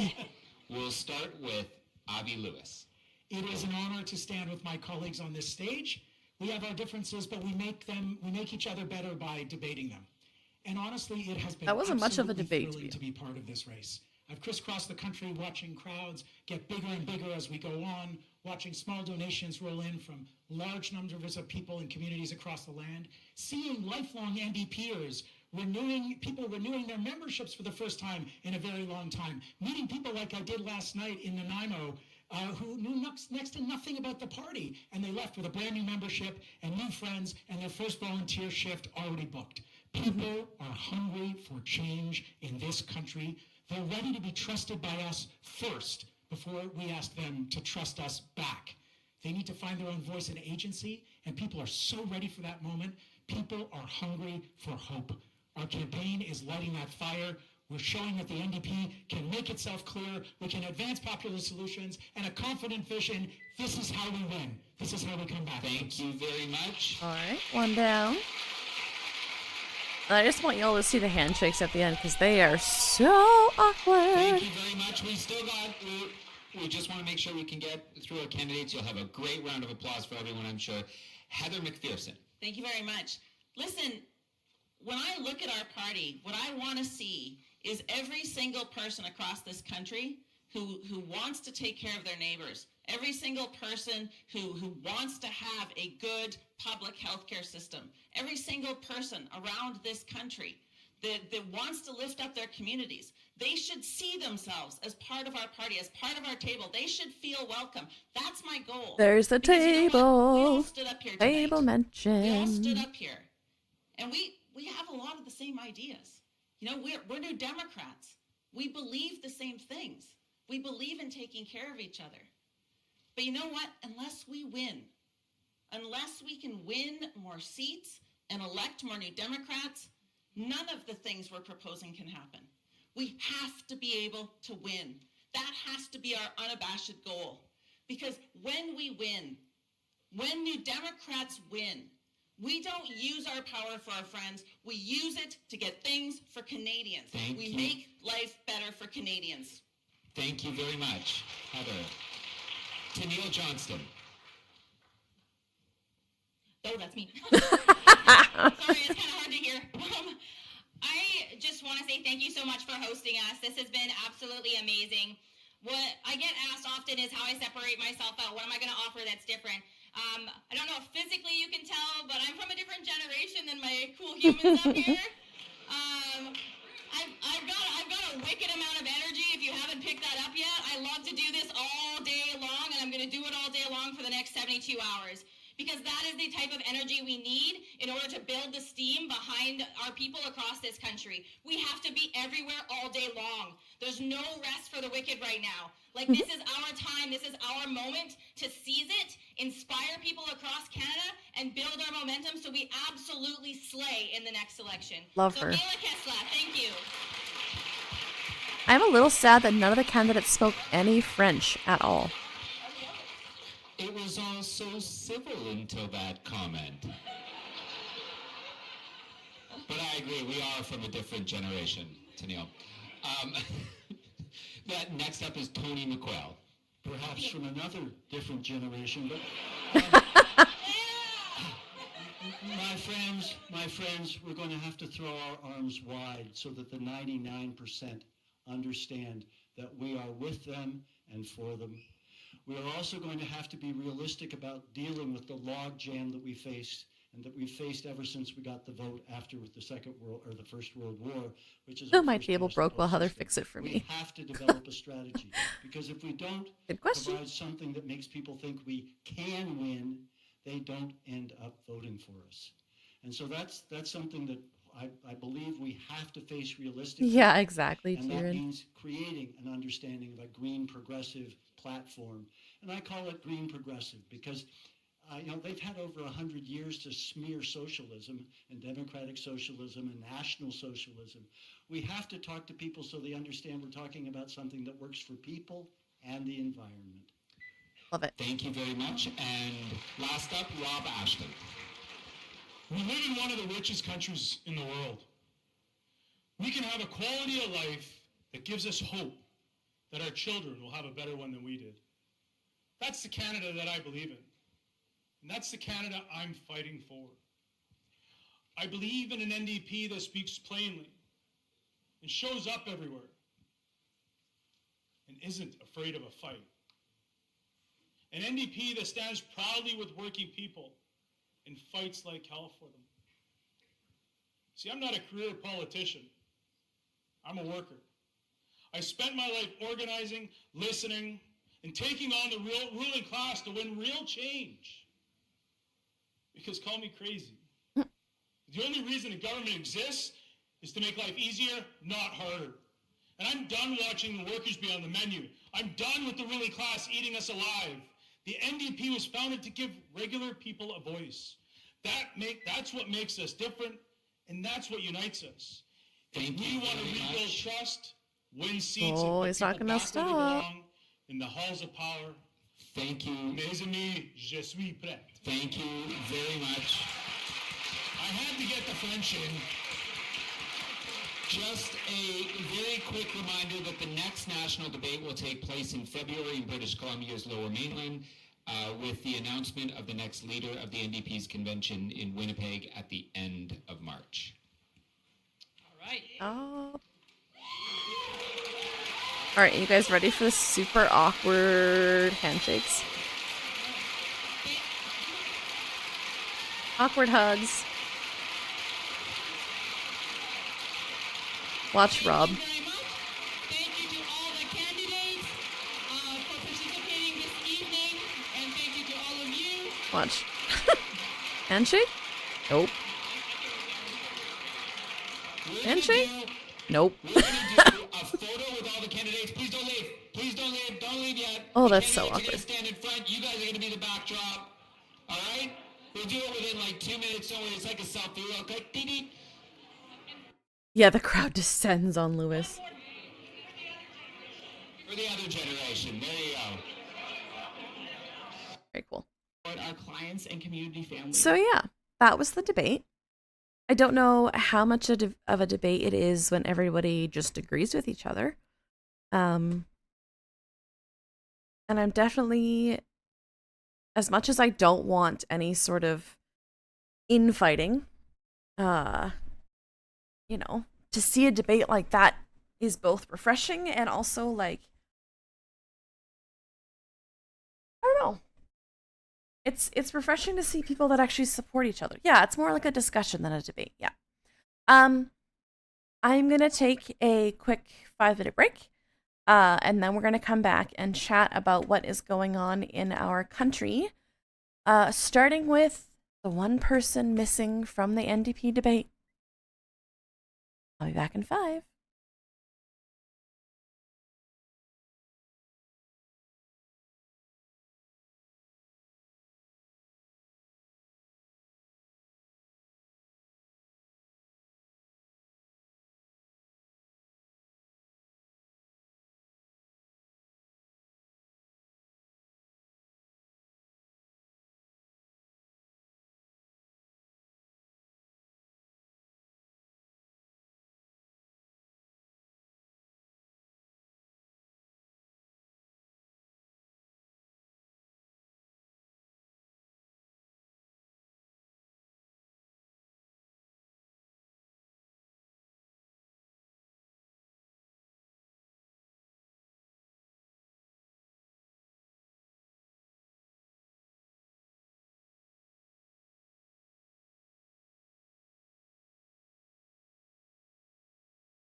Never late, Anu.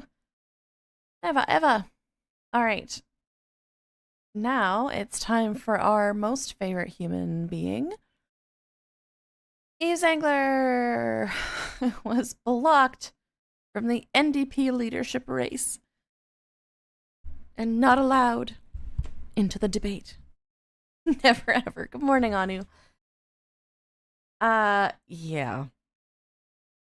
This is Eve's response to quote unquote not being allowed in the leadership debate, which happens because he's not a leadership candidate. This is what he posted. Will the NDP arrest me for attending its debate? The NDP is going to great lengths to avoid anti-imperialism in the leadership race.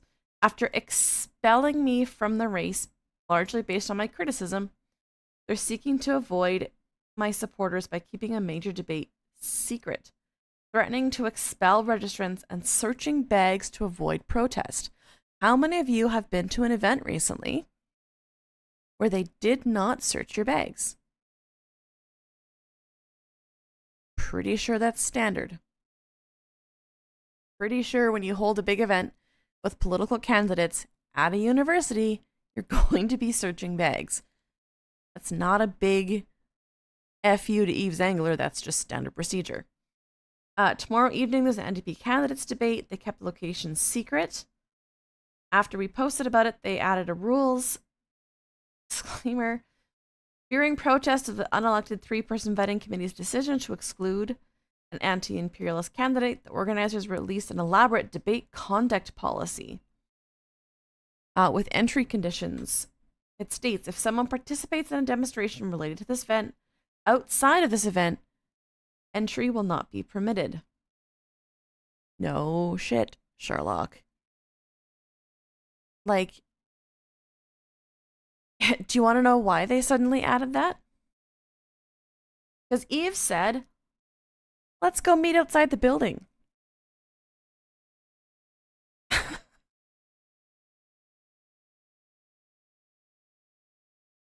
So yeah, they added it to their list.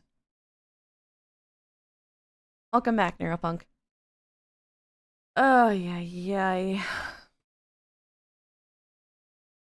And just like on and on and on.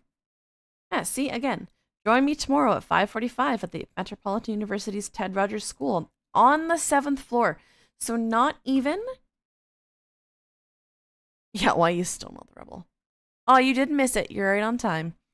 Right, Ninja? And I was looking today to be like, has his wife done or said anything since announcing? But no, not really. And also, if the plan is for his wife to take over and, you know, be the face of that campaign, why would he be the candidate that's missing from the debate? You know, like, make up your mind.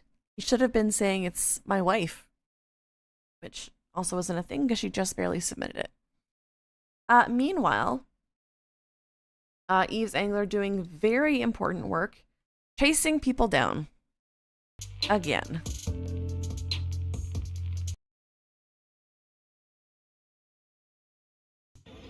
Canadians who've been fighting in the IOF should be investigated for war crimes under the Crimes Against Terrorism Manual. My name is Eve England. How's it going? Nice to see you. And you are former Israel First Liberal MP? Is that correct? You consider yourself a Jewish supremacist? Oh my word. You want to see more Palestinian children murdered? You want to see more Palestinian children murdered? What's the threshold? When would you stop supporting Israel? What's the threshold? How many have to be killed before you stop supporting Israel? Like, he's in a mall shopping. What's the threshold? They killed 25% in Gaza, 40%, 50%. What's the threshold? What's the threshold for bothering people out at the movies on a Saturday night? Good question. Genocide. That'd be the threshold. That's the threshold. You're the purveyor of all reason isn't the prophet. How many? How many had to be killed? How many would you have to kill? Oh my word. the genocidal Jewish supremacist state. Yeah, excuse me. Get out of my way. Again, he thinks that he's capable of running a country or running a political party. Give me a break, man. You can't. Like, yeah. You think Israel's committed genocide? Just leave people alone. Another article that was published over the weekend. He seems like a troll. Yeah, Raspo Atlantic. He's just, yeah. It's frustrating to watch because, you know, I think on some level he has, that's okay, friend.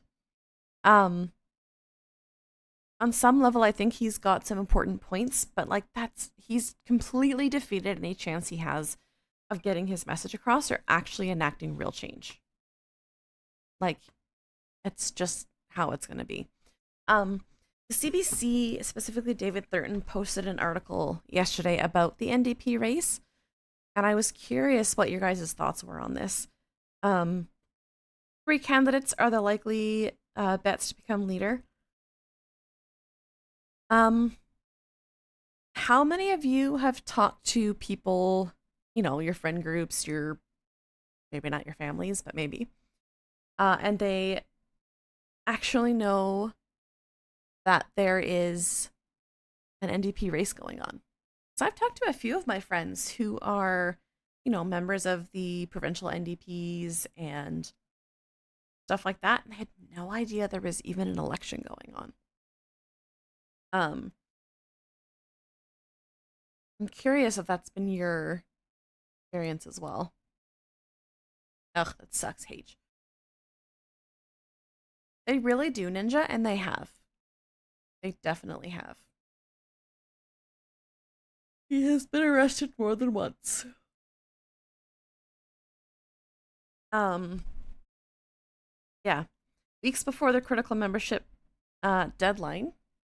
Your family knows because they won't shut up about it. Excellent. The outcome remains unpredictable, with no particular candidate having a sure path to victory. Oh, Jiwang Jun. It's way too early to call it. There's a lot of room for volatility. Yeah, fair, Ninja. I have a lot of friends that are passionate about human rights and stuff like that, but are just kind of unaware that any of this is happening, which is too bad.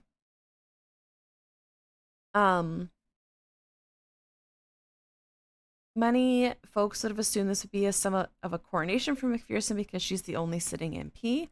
However, much of her campaign has been about presenting her as a stable leader with a proven track record.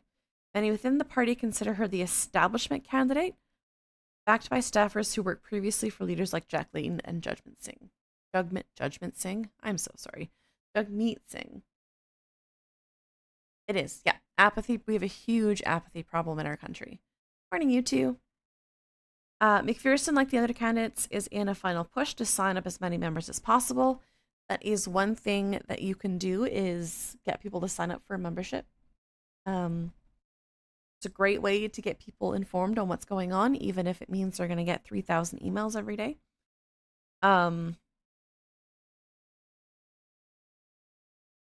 Yeah, in Alberta, there's a significant number of people who join the party in order to vote for Nenshi. However, most of those memberships have lapsed, and so they're not really members.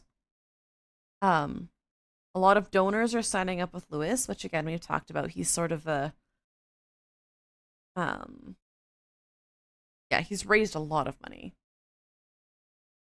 Fair, Ninja.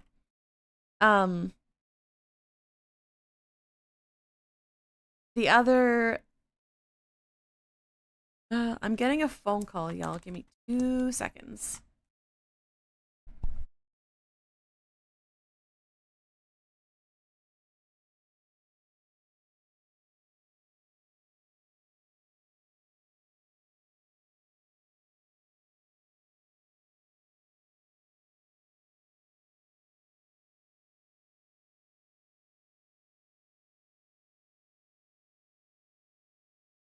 I want a cruise or something. Tennille Johnston and Tony McQuail are the other two candidates. Jiwang Jun is helping on the Johnson campaign, and the candidates like her have found it morally challenging to ask NDP supporters to cover the $100,000 entry fee. Steel workers endorse Ashton, which obviously makes sense. While the NDP leadership campaign has the makings of a compelling political news story, for those outside the party, it's hard to tell. The race has been competing for the headlines amid a news cycle dominated by the never-ending saga of President Trump. You know, like there's so much going on right now that people are struggling to care about things like a federal party leadership election. You know, when there's things like kidnapping international leaders and genocides and people being shot in the streets, you know, I can see why it would be hard to turn that back into sitting and watching the debates like we do, right? When you can turn the TV on and watch.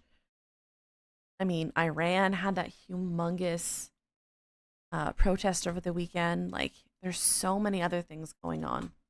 It's important. It is very overwhelming.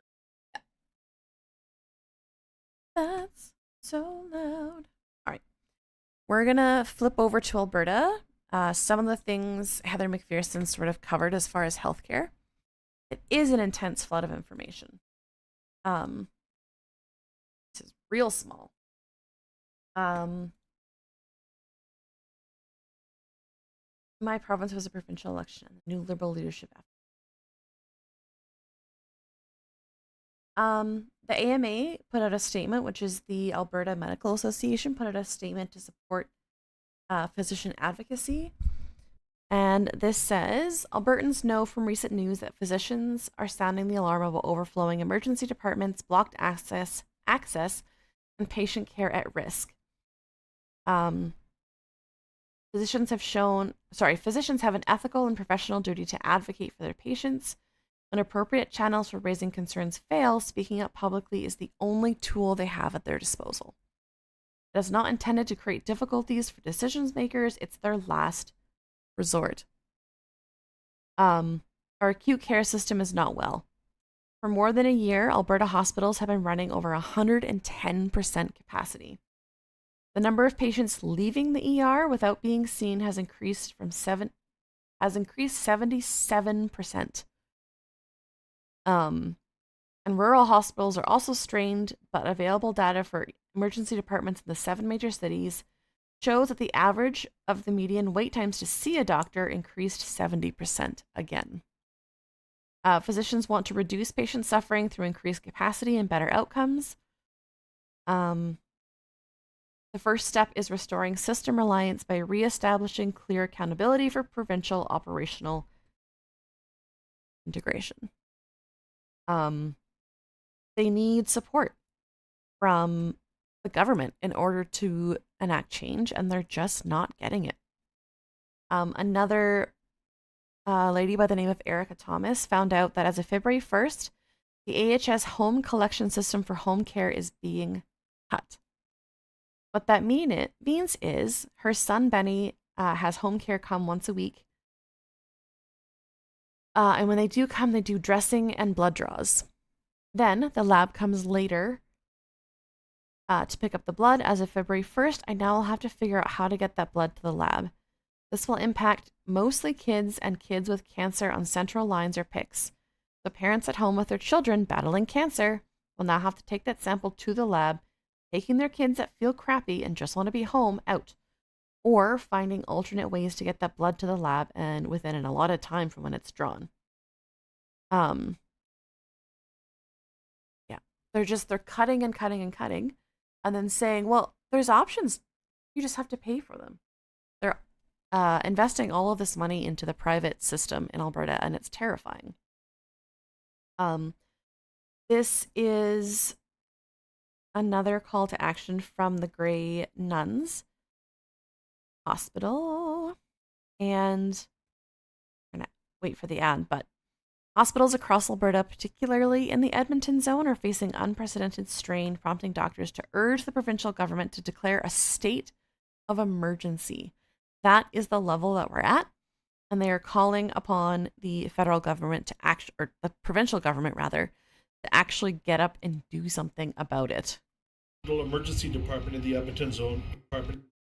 Every hospital emergency department in the Edmonton zone is on red alert.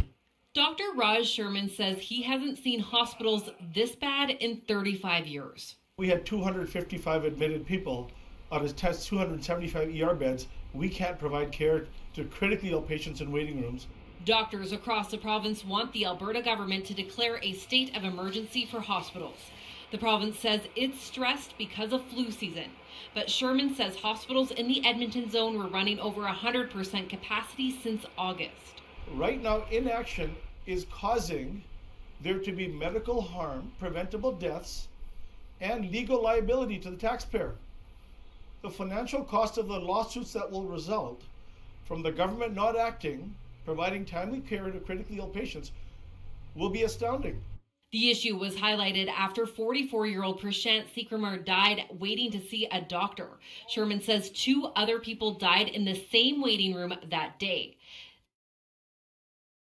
Yeah, right, Moose? I'm sure a lot of you saw that story, but there was a man who died in the Edmonton hospital waiting to see a doctor. There's 2 other people that died in the same room the same day. These stories are making some people uneasy about going to emergency departments.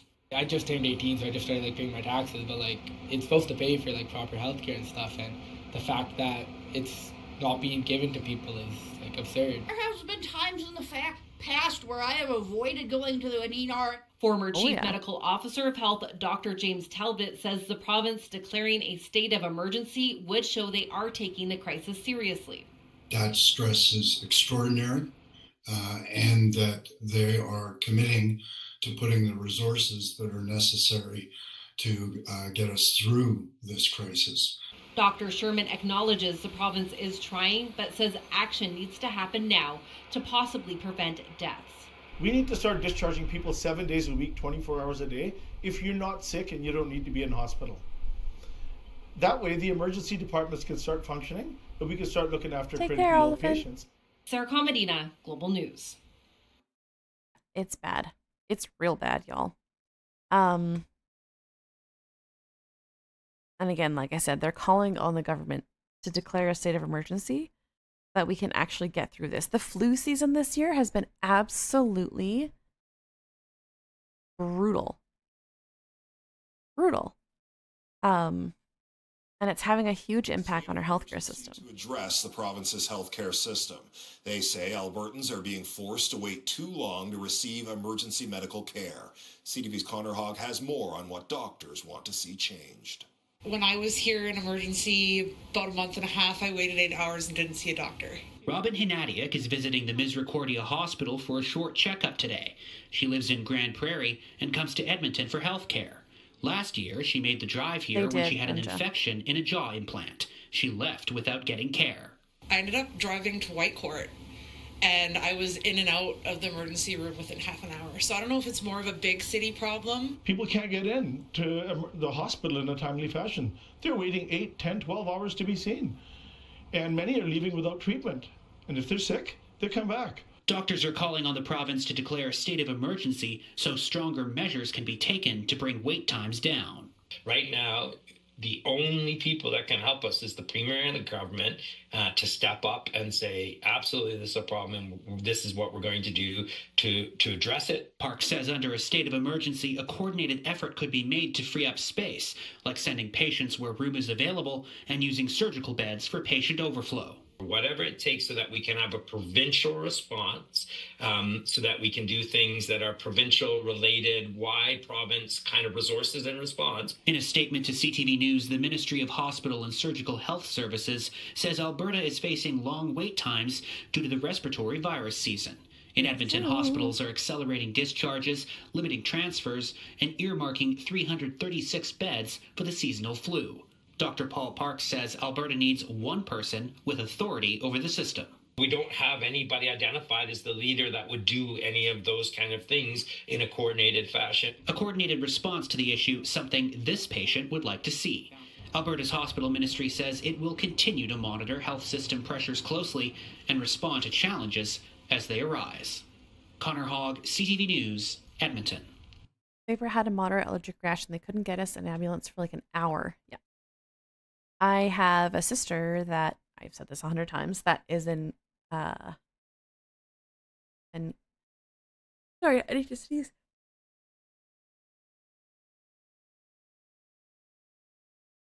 She is a paramedic in Edmonton, and they are just absolutely swamped. Live in a small city for 200 hours. There was one ER position. Yeah, that's pretty common here too.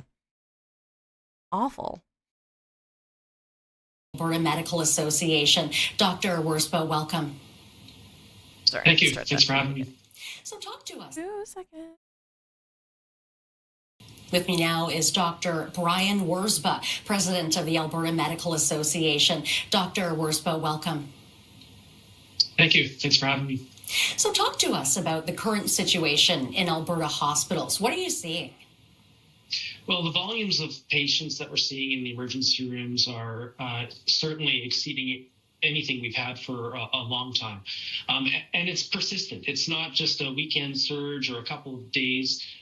We're seeing this relentless volume through our emergency rooms across the province going on starting already last summer. Normally we see a bit of a reprieve into the fall before the viral season starts, but we've certainly seen no reprieve last fall, and the volumes through the through the holiday season and now into the new year just being exceedingly high. Patients are waiting much longer than they should, and it's leading to a lot of frustration from frontline staff because we're not able.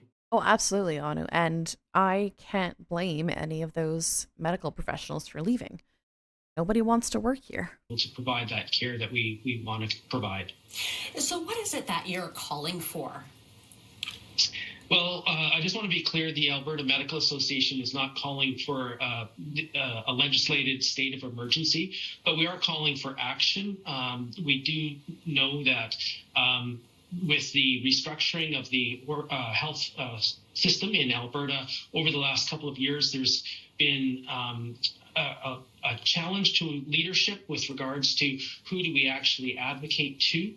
We're asking for not only at the hospital level, but across acute care Alberta, that there are some resources put forward to actually improve the flow. Yeah, and that's a huge problem. You know, if all of this stuff is happening and they're looking to the provincial government to provide the money, but they don't know who they're supposed to talk to. Hospitals, we're seeing high numbers too many of patients people coming in the into middle. Hospital, but the real challenge in the emergency rooms is the backlog from the inpatient services. We're not able to get patients out of hospital nearly as quickly as we'd like. The hospital needs to be running 24/7. We need services that allow patients to be discharged safely every day of the week whenever they're clinically stable. But services like long-term care, home care, even services within hospital are not available necessarily 7 days a week. And this is right, Anu? It's almost like splitting the board into four wasn't grounded in reality. Imagine. Leading to massive backlogs and into the emergency room, and the outcomes that we're seeing in emergency room are certainly less than ideal. So what is the solution here? Is it more doctors, more space? Well, certainly we need more space and more doctors and nurses. That's a long-term capital and workforce plan that is absolutely necessary. But in the short term, we actually need resources more on in terms of care coordinators, social workers, home care, those types of services that would allow us to discharge patients quicker. We need improved coverage overnight. Our teams are really stretched on the inpatient side so that we're limited on how many patients we can take. So we need more supports for those teams so that we can actually decant out of the emergency room and support those emergency room colleagues that are just struggling on a daily basis. Well, thank you very much, Doctor, for being here and sharing your message with us. Appreciate your time today. Thank you. That is Dr. Brian Worspa, president of the Alberta Medical Yeah, because emergencies are easily schedulable. Yeah, exactly. So Saskatoon. Oh boy, Saskatoon is a hospital with an emergency department that's only open from 7 to 5. Yeah, we've got in my area. We have in oh, what do they call it? It's not a hospital, but it's something similar, and they also only run like a 9 to 5 schedule. Urgent care. Thank you. Couple of really super fun Doug Ford news. I'm sure a lot of people have already seen this. This is from a little over a week ago. ICE, or U.S. Immigration and Customs Enforcement, are planning to order armored vehicles from a company based in Brampton. This is a whole ass hospital. The department used to be 24 hours at some point. Yeah, it's bad in a lot of provinces right now. In Brampton provides armored cars for a lot of people. ICE, the enforcement agency in the States, has just ordered 20 cars from ICE. That's fantastic. I've been through that plant.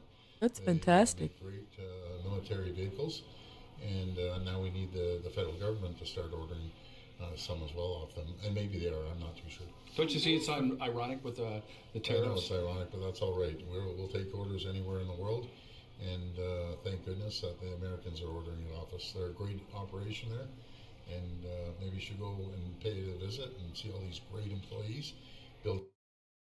They do great work. They're great employees. Like, ay. Our nearest hospital is nearly an hour drive away. Yeah. We got a couple more super fun Doug Ford stories. One, it's a land that's actually good. Do you remember last week when Doug Ford was talking about how yes, we are lucky, how he didn't have to give up his personal phone, and he had hundreds of people calling him on his personal phone, and his phone rang all the time, and on and on and on and on and on. Yeah, it turns out that doesn't matter, as it turns out. Landmark ruling that could potentially set a significant precedent. An Ontario court has ruled that Premier Doug Ford must release portions of his personal cell phone call logs, an order that the Premier is refusing to comply with. You could call it the Ford family trademark, handing out a personal cell phone number directly to Ontario residents. No one in the world, my position, gives out their cell number, and I do. Because I want to get the heartbeat and the pulse of the people. While the Premier routinely fields calls from constituents, he's also spoken to heads of companies, other premiers and prime ministers, and members of the Trump administration. Under provincial law, those calls are considered government business and subject to transparency rules. It's the people's business to know what their politicians are doing in government with the money that they send them every year. For more than 3 years now, Global News has been locked in a transparency battle with the Premier's office over Doug Ford's cell phone records. And now an Ontario court has ordered the Premier to release his phone logs, arguing they are government records and shielding them from the public undermines democracy. Yeah, we're gonna appeal. The Premier is pushing back, defying the order outright, even the calls related to government business. No one influences Doug Ford, I can assure you that. What is right for the people, that's my decision. That's what I'm going to focus on. Yes. And I would say that 90 some odd percent, I don't know exactly, are all personal. People have issues. Critics say they aren't buying the Premier's excuse. Yeah, I'm sorry. I have an issue with something in my life.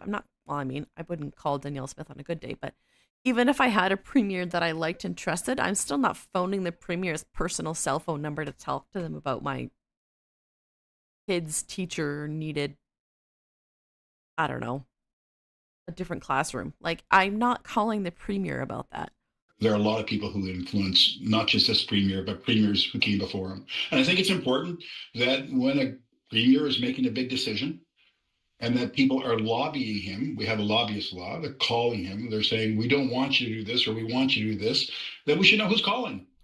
Lawyers for Premier Doug Ford had argued in court that going through all of those call logs would take months, an onerous task, they argued. They also said it would be a massive invasion of the Premier's privacy. An appeal on behalf of Premier Doug Ford has yet to be filed.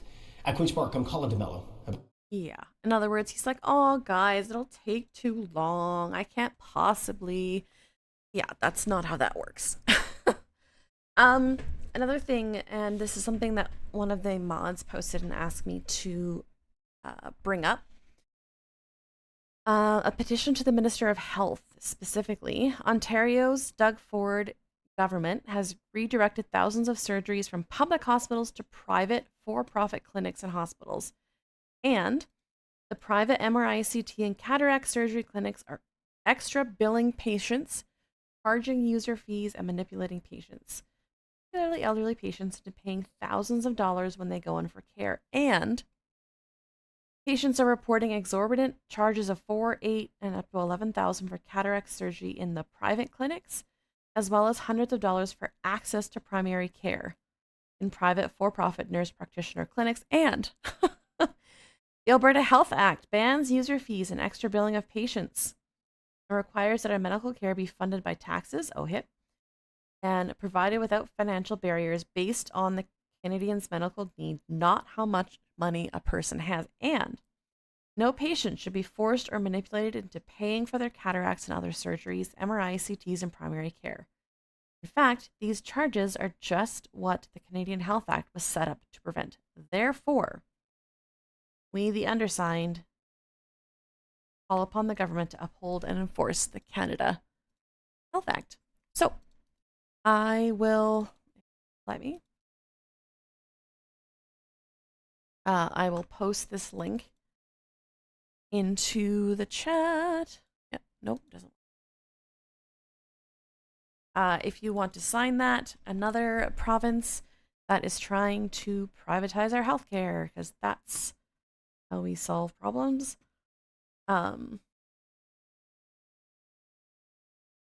Just an absolute joke. Here's a funny story for y'all. Conservative MP calls cancellation of his campus event an attack on free speech. Curious. Conservative MP Garnet Genius accused a student group at York University of attacking free speech after he was denied permission to hold an event. But the University Student Center said politics had nothing to do with it. Genius said his event was canceled due to a decision of the student union, which further attacks free speech. However, the president of the union said Thursday morning her group has no authority to book or cancel events, and said she had no knowledge of the planned event before being contacted by media outlets. Yeah. I believe he is one of the people that is with the Jamil Javani trying to be Charlie Kirk. People who's traveling around into our universities. But yeah, you can't claim that they canceled your event when you couldn't even be bothered to book said event. Yeah, well, that's awesome. Hey, Moose. Got one more story.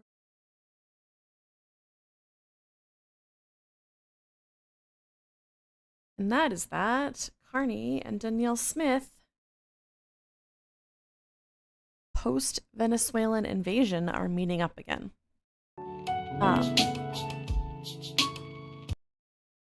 We're hoping, of course, that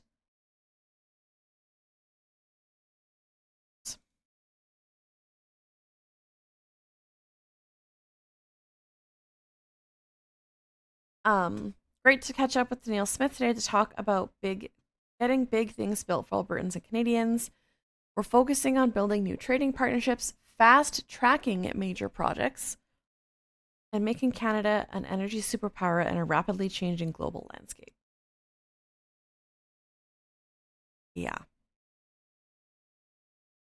Danielle Smith posting today, I had a positive meeting with Prime Minister Carney during which we discussed the recent events in Venezuela and how they underscore the necessity to greatly expedite the approval of a 1 million barrel per day oil pipeline to Canada's Pacific coast, as well as an expansion of the Trans Mountain pipeline.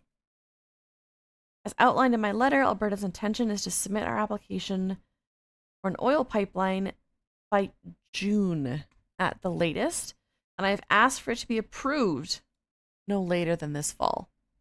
Because, you know, she can do that, just ask for people to approve things.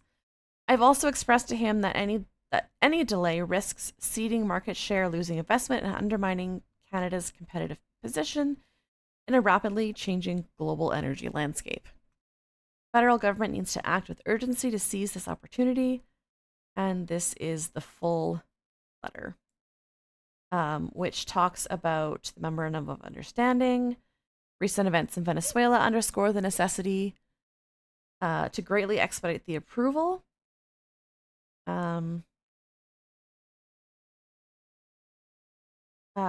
Alberta's heavy oil reserves of 167 billion barrels have the value to all Canadians of more than $9 trillion. We cannot leave this asset stranded and deny all Canadians from sharing in the wealth, prosperity, and jobs this will provide for decades to come. We know that Alberta heavy oil demand from Asian countries is real, and signaling our intentions in the short term by completing the Trans Mountain pipeline, along with the new 1 million barrel a day oil pipeline to the West Coast, will support offtake discussions, investment interest, and stability to Western Canada. Furthermore, so many furthermores. Furthermore, as we move forward with our negotiations on a revised tier carbon pricing model, we must ensure that a competitive balance is struck. In light of the need to accelerate the oil pipeline, Alberta's intention is to have our application into the major project office by June and it be approved by the fall. Aren't there no private backers for a new pipeline right now? Not that I know of, but I'm sure she's got people with deep pockets. I'm also requesting that your government provide the resources necessary to the major projects office to ensure the project application process and requirements are clearly defined and outlined by the end of this month, so that Alberta's government is able to get on with the work of preparing the necessary analysis and documentation for the application. So, you know, just making some demands of the Prime Minister's office. As a stable democracy with some of the most modern, efficient, and lowest emissions intensity oil produced globally, Canada is uniquely positioned to significantly expand its role in global energy markets. Alberta stands ready to partner with the federal government to do just that. Yeah. No, it won't, Moose. It'll line the pockets of people that are investing in oil and maybe provide some jobs in the short term, and that's it.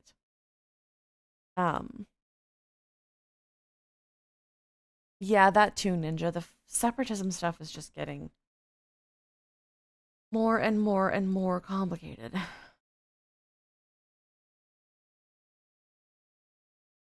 Yeah, exactly. Completely ignoring the catastrophic risk to BC. Yup. And also that, like, they don't have permission to build it, you know? Gotta be a lot harder on the PPs in Alberta again. Yeah.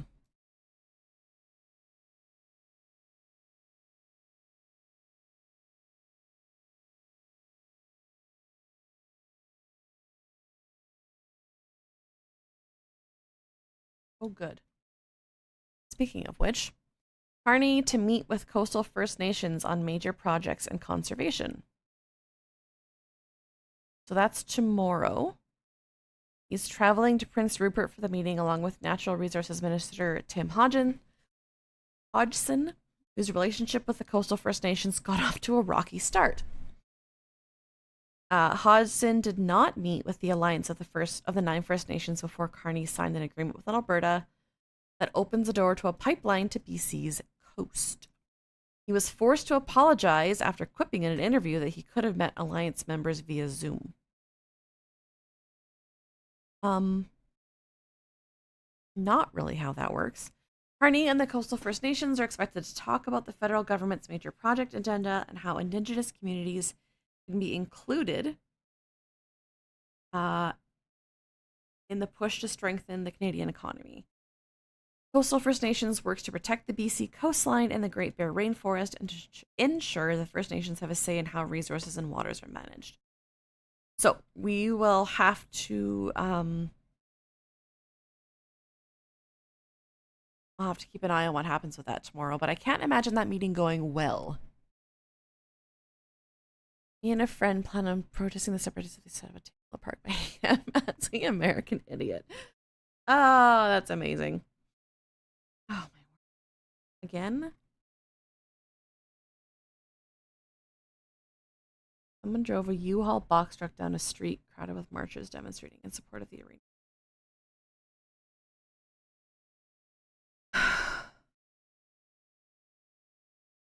For those that haven't seen, there is a very large protest happening in Iran right now. I am going to be playing a video on it.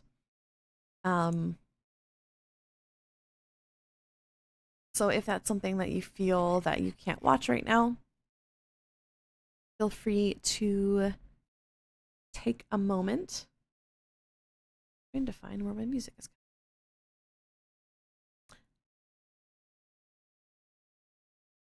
Oh my goodness. Here's the U-Haul. Driver of a U-Haul truck allegedly drove into a large crowd of demonstrators during an anti-Iranian regime protest in Los Angeles on Sunday afternoon. Thousands of people had gathered in the city's Westwood neighborhood to show solidarity with the ongoing protests in Iran. First responders said 2 people were treated at the scene but denied transport to the hospital. They added they were working to find a third person who was also injured, but that the size of the crowd was delaying their response time. Authorities have not yet reported any arrests in connection with the incident. Absolutely. Goodness, that's so loud. Iran protests leave over 500 dead and 10,000 people arrested. arrested. Sunday night, escalating violence and uncertainty in Iran. The reports of hundreds dead as Iran cracks down on anti-government protests. There is an unprecedented... More immigration enforcement of unleashing deadly force on demonstrators. And today, Tehran issued a sharp warning to Washington that U.S. forces and Israel could become legitimate targets, saying it will retaliate against any strikes inside its territory. Good. It's a move U.S. officials say President Donald Trump is weighing, raising fears the situation could escalate beyond Iran's borders. Demonstrators across the Islamic Republic are standing firm, demanding a regime change. It's still difficult to know the extent of what's happening, given internet and telecommunications have been cut. But according to human rights groups, more than 500 people have been killed and more than 10,000 arrested, with activists warning the actual numbers may be much higher. Heather Yurex-West has our top story tonight. The streets of Iran on fire as protesters continue to stand up to an oppressive government undeterred. Watching from her home in Calgary, Iranian-Canadian Ghazal Kanwarbek says the last few days have been an incredibly emotional time. Today is the 3rd day that Iran is in a total blackout. They cut the internet, phone lines. So, and we all know why is that. Last time it happened was in bloody November.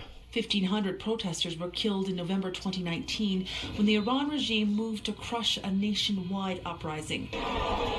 Human rights groups estimate so far hundreds more have died this time around, though numbers have been impossible to verify.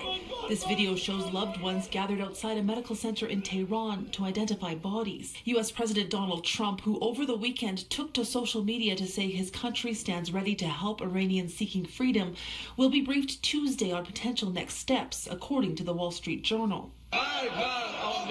Chants of death to America in Iran's parliament Sunday as the government promised retaliation.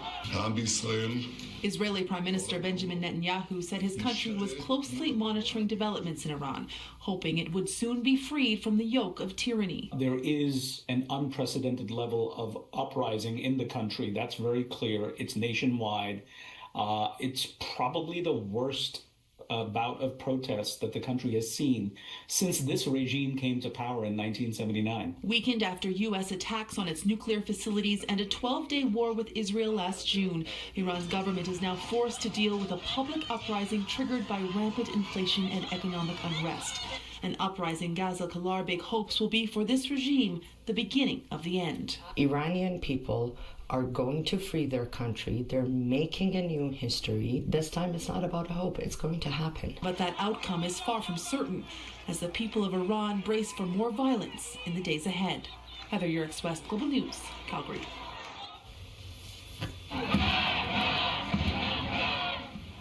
Around the world, there's no shortage of people joining the chorus of condemnation, standing in solidarity with those sweeping anti-government protests. In London, Iranian women demanded action in front of Downing Street, the residence of the British Prime Minister.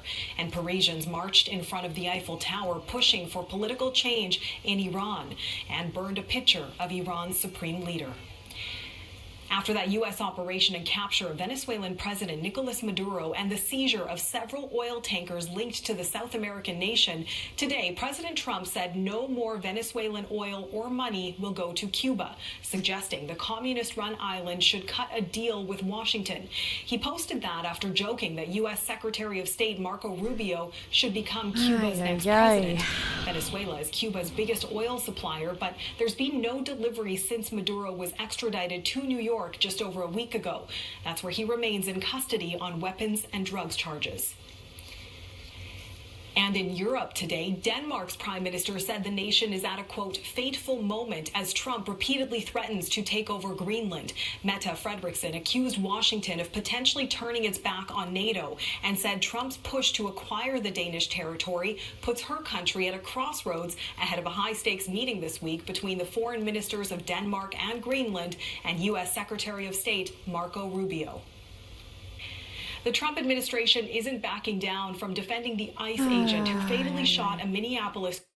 Anyway, that's as much of the U.S. news as I wanted to cover, but just sort of mentioning the protests in Iran, because there's going to be there was a bunch of protests. I think there was one in Toronto, in Canada over the weekend.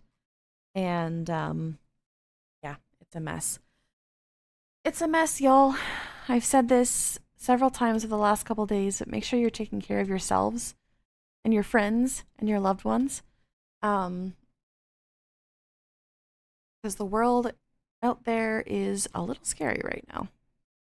I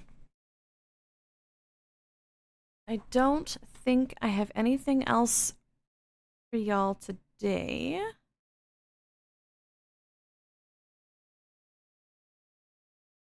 Should I mention of that one Toronto Star reporter tweeted up? He said, maybe? I'm not sure what you're talking about. You can send it to me. That would be lovely.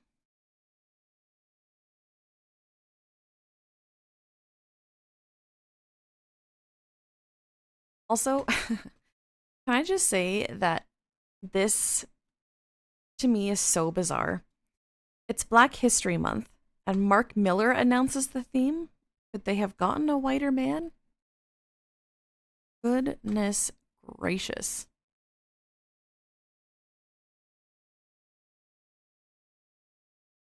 Bum.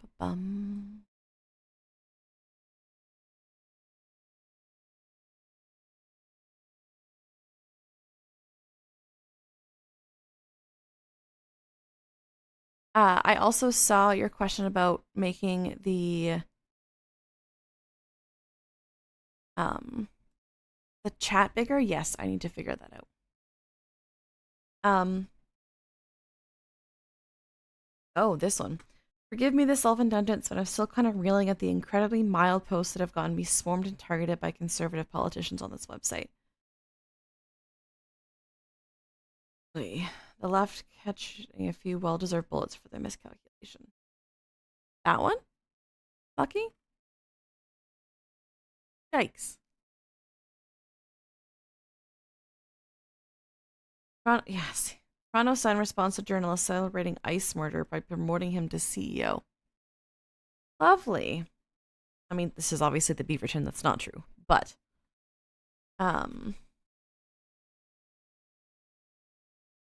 ridiculous. That is all that I have for today. I am a sleepy lady. It's been a long couple days, and I was up super late last night just mulling over life. Yeah. Politics news kind of slows down in January, but if there are topics that you want me to cover, friendly reminder that there is a stream topics channel in the Discord that you can use anytime if there's something that you would like me to cover. And yeah, I'm gonna raid y'all over to the wrong button. Raid y'all over to the Majority Report. They can fill you in on what else is going on in the news these days. This month has felt as slow as that one slide in Boston. Yeah. But yeah, thanks for showing up. Thanks for hanging out. I know a good chunk of this was just listening to the worst possible audio. But yeah, I appreciate y'all.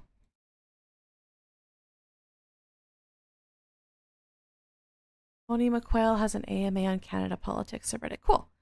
Send me the link and I cover that on a different day. I definitely need to get some sleep. Thank you guys for being here. I appreciate all of you. Take care of yourselves. Take care of your family, your friends. Make sure you're also resting. And if there are more things that you want me to cover for our next stream, be sure to post it. But for now, take care, everybody. Goodbye.